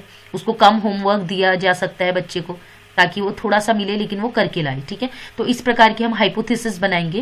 और जब बहुत सारी हाइपोथेसिस, हर कारण में हाइपोथेसिस बनाएंगे, ठीक है। जब हाइपोथेसिस बनेंगे, फिर अब वो जो भी हमने हाइपोथेसिस बनाई है, परिकल्पनाएं बनाई हैं, ठीक है, उसके लिए हम क्या करेंगे, एक एक्शन प्लान बनाएंगे कि किस तरीके से हमने उसको एग्जीक्यूट करना है। जो भी हमने परिकल्पनाएं बनाई है कि बच्चे को पेरेंट्स से मिलकर उनको जागरूक करके करेंगे ताकि होमवर्क वो करके लाए, या पेरेंट्स से कहेंगे कि वो बच्चों के साथ बैठ के उसको होमवर्क सॉल्व करवाए। इसके अलावा ये हो सकता है कि हमने कहा कि वो बच्चे को कम काम देंगे, ठीक है, उसको अच्छे से समझाएंगे। अब हम क्या करेंगे, उस बच्चे में फिर से एक्सपेरिमेंट करेंगे, ठीक है। जो हमने कारण जाने थे उसके लिए परिकल्पनाएं, जो भी सॉल्यूशन निकाले थे उसका क्रियान्वयन करेंगे, वही काम करके देखेंगे जो हमने सॉल्यूशन निकाला है, ठीक है, एक्सिक्यूट कर दिया अपने प्लान को। अब उनमें से जो भी हाइपोथेसिस आपने 3-4 बनाई थी, जिससे भी इंप्रूवमेंट हो रहा है तो उसको देख लेंगे कि जिससे भी बच्चे के होमवर्क करने में इंप्रूवमेंट हो रहा है, तो उसका फिर हम क्या करेंगे, हर जो भी हमने जितनी भी सारी हमने परिकल्पना बनाई है उसमें रिजल्ट देखेंगे। अगर हमने उनके पेरेंट्स को अवेयर किया, अवेयर करने के बाद देखेंगे कि बच्चा कितना होमवर्क करके ला रहा है। अब जैसे उसने एक दिन करके लाया, फिर वही स्थिति है। अब बच्चे को हमने थोड़ा होमवर्क कम दिया तो बच्चा डेली होमवर्क करके लाने लग गया, तो हम क्या मानेंगे कि हाँ ये वाला डेटा हमारा करेक्ट है, ये वाली हाइपोथेसिस करेक्ट है, ये वाला रीजन भी सही है, हमने जो इसमें सॉल्यूशन निकाला ये भी सही है। तो हमने डेटा का कलेक्ट करा और उसके बाद डेटा का एनालिसिस किया, ठीक है। उसके बाद लास्ट में क्या है, अब हम निकालेंगे निष्कर्ष, वही परिणाम और निष्कर्ष जो है, ठीक है, हमारे जो भी रिजल्ट है, ठीक है, कंक्लूजन्स है, फाइंडिंग्स है, वो हम निकालेंगे कि हाँ ये बच्चे को कम, उसके पास ओवरलोड ज्यादा हो रहा था। ये तो निष्कर्ष होगा ना कि बच्चे के पास ओवरलोड था, ज्यादा काम हो जा रहा था, इसलिए वो होमवर्क करके ही नहीं ला रहा था। तो या फिर हमने ऐसा होमवर्क दे दिया जो उसके समझ ही नहीं आ रहा था। तो इस प्रकार लास्ट में हम निष्कर्ष निकालेंगे, फाइंडिंग्स निकालेंगे। और जब हम निष्कर्ष निकल जाएगा तो उसको क्या होगा, जैसे कहते हैं ना नई चीज की खोज कर ली तो एक किताब बना दोगे अब तो आप, ठीक है। एक कागज आप एक क्या करेंगे, रिपोर्ट लिखेंगे, जो भी आपने एक्सपेरिमेंट किया है, जो भी आपने रिसर्च किया है उसकी एक रिपोर्ट बनाएंगे, प्रतिवेदन बनाएंगे। जैसे हमने सुना होगा पीएचडी जब आप करते हैं, रिसर्च करते हैं, लास्ट में क्या होता है, एक रिपोर्ट आपको देनी होती है, ठीक है, थीसिस जमा करनी होती है। थीसिस भी क्या है, एक प्रकार से रिपोर्ट है, पूरी आपने जो भी एक्सपेरिमेंट किया है उसका पूरे का सॉल्यूशन है वो। तो लास्ट में सॉल्यूशन उसका लिखा जाता है ताकि उस सॉल्यूशन से नेक्स्ट टाइम अगर फिर प्रॉब्लम आए तो उसकी हेल्प लेके आप उसको ठीक कर सके, ठीक है, उस प्रॉब्लम को सॉल्व कर सके और उनकी भी मदद आए, ठीक है, हेल्प कर सकते हैं। ये एक चार्ट बना हुआ है, देख लीजिए। मेनली ये जो है सबसे पहले प्लानिंग करनी होती है। प्लानिंग करने के बाद उसमें काम करना होता है। काम करने के बाद उसको देखा जाता है, ऑब्जर्व किया जाता है कि क्या ये काम कर रहा है या नहीं कर रहा है। और ऑब्जर्व करने के बाद में क्या होता है, देखते हैं कि उस बच्चे पर कितना रिफ्लेक्ट हो रहा है वो, ठीक है। ये ऐसे बना है, वैसे देखें तो सबसे पहले प्रॉब्लम्स का आइडेंटिफिकेशन, उसके बाद उसका क्या होता है, उसकी जो प्रॉब्लम्स की है पहचान कर ली। अब आपको उसको डिफाइन करोगे, ठीक है, डिफाइन करोगे, वो मैं आपको बता रही हूँ। डिफाइन का मतलब होता है, जैसे आपने कहा बच्चों द्वारा गृह कार्य का नहीं करना, ठीक है, तो कौन से बच्चों द्वारा नहीं करना, तो आप लिखोगे कक्षा विद्यालय का नाम, जैसे लिखोगे जीआईसी हल्द्वानी के, ठीक है, जीआईसी हल्द्वानी के क्लास 12th सेक्शन 1 के बच्चों द्वारा होमवर्क का ना करके लाना। तो ये हो जाएगा परिभाषा, जो हमारी समस्या उसकी परिभाषा, और उसके एक लिमिट बना देंगे। वरना अगर मैं कहूँगी होमवर्क ना करके लाना, वो तो पूरे स्कूल ये माना जाएगा कक्षा 1 से अगर 12 तक वो विद्यालय चलता है, तो हम तो सोचेंगे सारे के सारे बच्चे नहीं करके ला रहे हैं, कैसे होगा। तो पर्टिकुलर बच्चों के लिए हो रहा है ना। तो हमने डिफाइन कर दिया कि इस विद्यालय के, इस कक्षा के, इस सेक्शन के इन बच्चों द्वारा होमवर्क ना करके लाना। तो ये डिफाइन कर दिया। उसके बाद नेक्स्ट है, अब हम कारण जानेंगे, क्या क्या कारण हो सकते हैं, ठीक है, एनालाइज करेंगे। उसके बाद हम क्या करेंगे, इन कारणों के आधार पर अनुमान लगाएंगे कि क्या क्या, मतलब अगर बच्चा कारण पाया कि पेरेंट्स उसको स्कूल नहीं आने देते, तब वो होमवर्क नहीं कर रहा है। उसके बाद बहुत सारा काम का बर्डन है, इसलिए होमवर्क नहीं करके ला रहे हैं, ठीक है। तो इस प्रकार हम हाइपोथेसिस, परिकल्पनाएं बनाएंगे कि हो सकता है, ये हो सकता है। फिर क्या करेंगे, आप टेस्ट करेंगे इस हाइपोथेसिस का। टेस्ट करने के बाद हम कंक्लूजन निकल जाएगा कि हाँ, बच्चे के पास बहुत ज्यादा वर्कलोड था, इसलिए वो नहीं करके ला रहा। तो हमारा ये कंक्लूजन निकला, और इस प्रकार क्या हुआ, उसका सॉल्यूशन हमें मिल चुका है। अब हम क्या करेंगे, उसको कम काम देंगे, कम ओवरलोड, जो होमवर्क का लोड बहुत बढ़ रहा था बच्चे को, वो कम देंगे। और इस प्रकार क्या होगा, उसमें क्या होगा, उसके जो होमवर्क नहीं करके लाने की समस्या है उसमें भी सुधार होगा। तो ये हो गया हमारा कंप्लीट। अब हम एक देख लेते हैं इसके क्या क्या लाभ हैं। लाभ ही लाभ हैं, आप देख रहे हो, स्कूल से रिलेटेड समस्याएं चुटकियों में सॉल्व हो सकती है। क्रियात्मक अनुसंधान के लाभ, बेनिफिट्स ऑफ फंक्शनल। नेक्स्ट है क्रियात्मक अनुसंधान के लाभ, बेनिफिट्स ऑफ एक्शन रिसर्च। देखिए, एक्शन रिसर्च की सारी चीजें बेनिफिट ही है। फिर भी देख लीजिए, जैसे सिंप्लिसिटी होती है, बहुत कॉम्प्लिकेटेड नहीं होता है, ठीक है, इजी भी होता है। इसके अलावा अगर हम देखें कि क्लोज कांटेक्ट विद रियलिटी, वास्तव में जो समस्याएं हैं ना, जो वास्तव में जेन्युइन समस्याएं हो, होमवर्क नहीं करना, विद्यालय से बच्चों का भाग जाना, पढ़ाई में रुचि न लेना, निकटता से रियलिटी से सामना हो रहा है। इसके अलावा प्रैक्टिकल प्रॉब्लम, जो वास्तव में होती हैं स्कूलों में समस्याएं, उससे रिलेटेड प्रॉब्लम्स हमें उसका सॉल्यूशन मिल जाता है, ठीक है।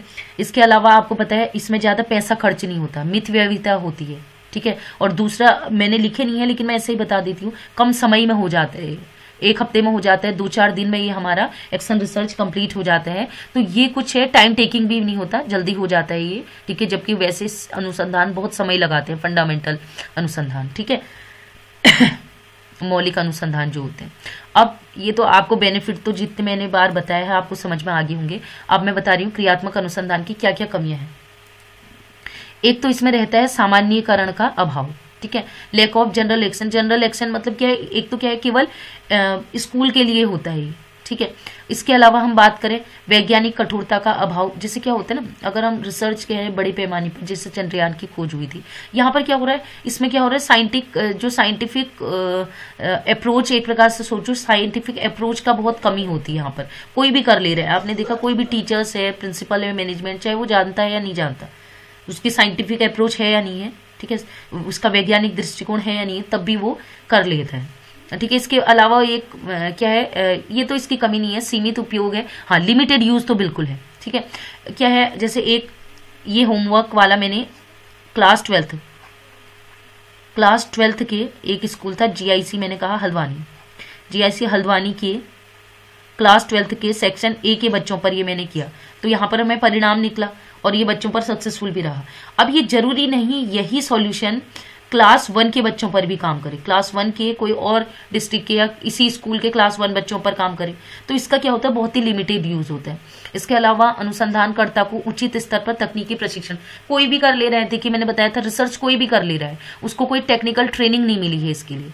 इसके अलावा हो सकता है जो उसने रिजल्ट निकाला है वो रिलायबल नहीं भी हो सकता है और वैलिड ना भी हो, ऑब्वियसली कोई साइंटिफिक नहीं है ना, वो तो कोई भी कर ले रहा है, उसकी कोई एक मतलब वो है क्राइटेरिया नहीं है, उसके लिए मानक तय नहीं हुए हैं। तो इसमें क्या है, रिलायबिलिटी और जो ठीक है वैलिडिटी है, इसका भी अभाव पाया जाता है। इसके अलावा जो निष्कर्ष निकले हैं ये जरूरी नहीं है कि ये उपयुक्त हो, ठीक है। तो ये हो सकता है कि जो भी निष्कर्ष निकले हैं वो अनुपयुक्त हो, ठीक है, बाद में उसका यूज ना हो, या जो निष्कर्ष निकले हैं वो बहुत अप्रोप्रिएट हो, ये जरूरी नहीं है। तो ये कुछ सीमाएं थी। अब लास्ट में और जो बहुत इंपॉर्टेंट है वो हम पढ़ेंगे एक एग्जाम्पल, एक मैं आपको एक्शन रिसर्च करके दिखा रही हूं, ये मैंने बनाया हुआ है, देख लीजिएगा, आप भी बना सकते हैं इस प्रकार से, ठीक है, ठीक है। तो देखिए किस प्रकार से किया जाता है। सबसे पहला स्टेप, जब हम करते हैं, ध्यान से सुनिएगा, सबसे पहले क्रियात्मक अनुसंधान की समीक्षा, प्रॉब्लम्स ऑफ एक्शन रिसर्च, क्या प्रॉब्लम है, तो उसके अंदर पहला स्टेप होता है प्रॉब्लम क्या है। तो प्रॉब्लम है छात्रों के द्वारा की जाने वाली हिंदी विषय में वर्तनी संबंधी अशुद्धियां। जैसे मैंने कहा सुमन और सुमन में अंतर, शारदे और शारदे में अंतर, बोलने में भी होता है ना, वर्तनी में अशुद्धियां है।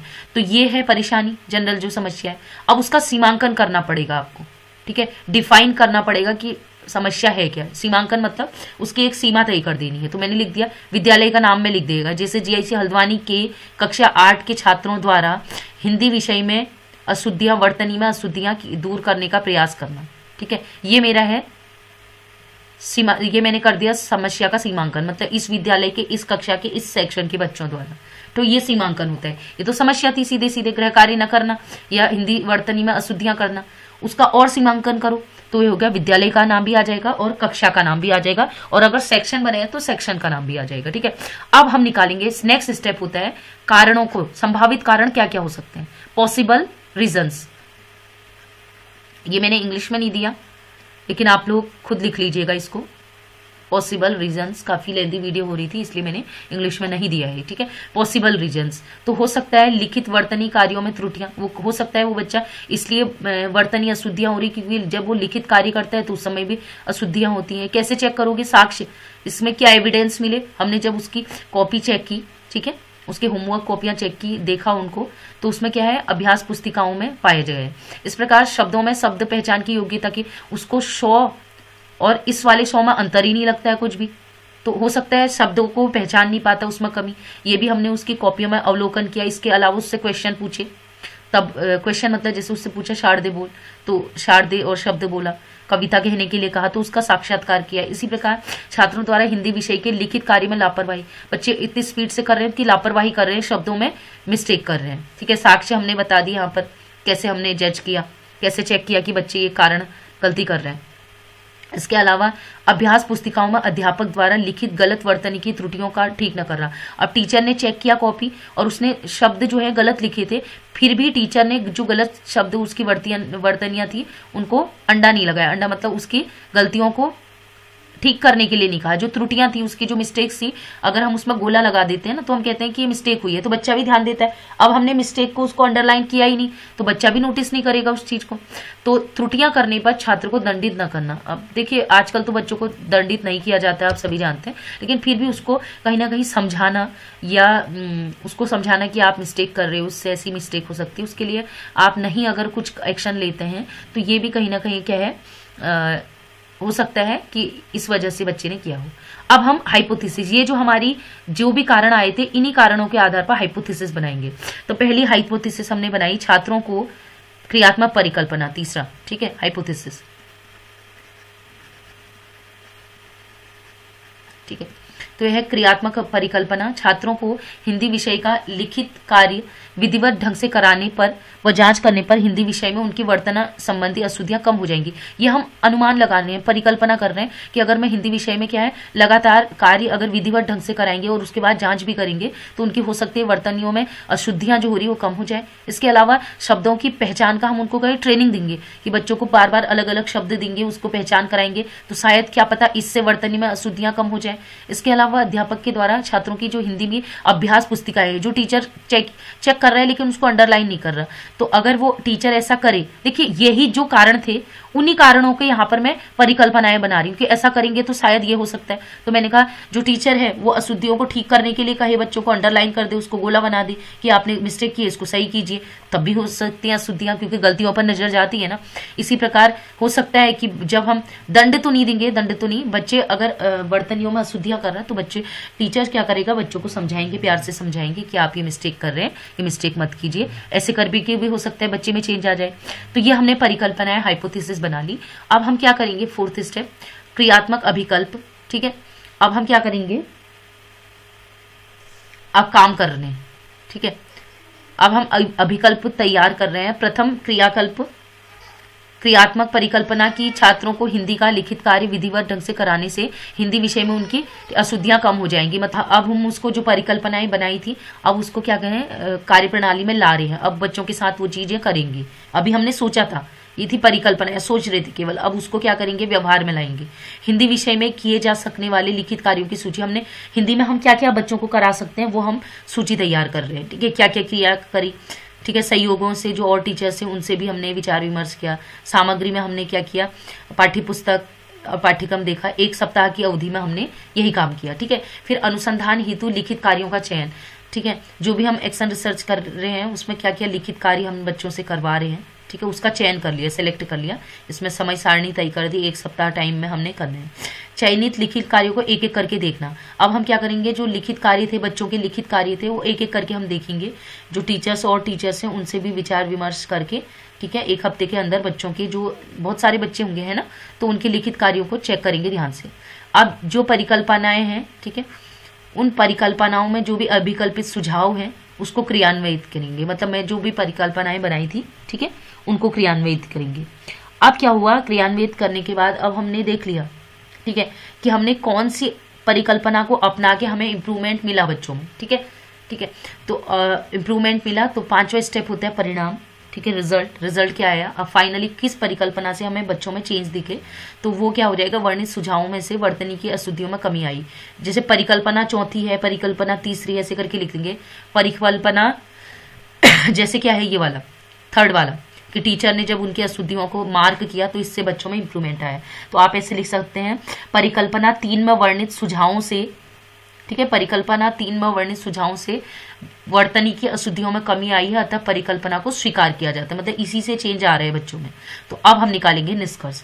तो निष्कर्ष हमने निकाला कि विक्रियात्मक अनुसंधान के उपरोक्त जो भी सोपान हैं उनके अनुसार प्राप्त परिणाम से यह स्पष्ट है कि बच्चों को जो हमारी परिकल्पना है, जो भी हमें परिकल्पना हमारी प्रूफ हो गई, जो परिकल्पना चतुर्थ के प्रस्तुत सुझाव को छात्रों पर हमने लागू किया, तो लागू करने से छात्रों में जो वर्तनी संबंधी अशुद्धियां थी हिंदी की, वो दूर हो गई। तो इस प्रकार, ठीक है, इस प्रकार हमने क्या किया, ये हमने निष्कर्ष निकाल दिया। और लास्ट में हम 7वां स्टेप जो है वो हम रिपोर्ट लिख देंगे कि इसके अनुसार, ठीक है, हम लिख देंगे कि अतः पहली परिकल्पना मान्य है और इसको हम क्या करेंगे, बच्चों में, अन्य बच्चों में भी अप्लाई करेंगे। तो इस प्रकार क्या हो गया, ये हमारा एक्शन रिसर्च कंप्लीट हो चुका है। हमने काफ़ी डिटेल में बहुत सारी चीज़ें बच्चों आपको बताई हैं। आई होप आपको अच्छे से आ गया होगा। और शाम को आप लोगों की एक लाइव क्लास होगी 9 बजे से, तो सभी बच्चे रेडी रहिएगा। आज ही शाम को 9 बजे एक लाइव क्लास रहेगी जिसमें हम एक्शन रिसर्च से संबंधित जो इम्पोर्टेंट क्वेश्चन है सारे क्वेश्चन डिस्कस करेंगे। ठीक है, तो क्लास को हम यहीं पर एंड करते हैं। Okay, bye bye.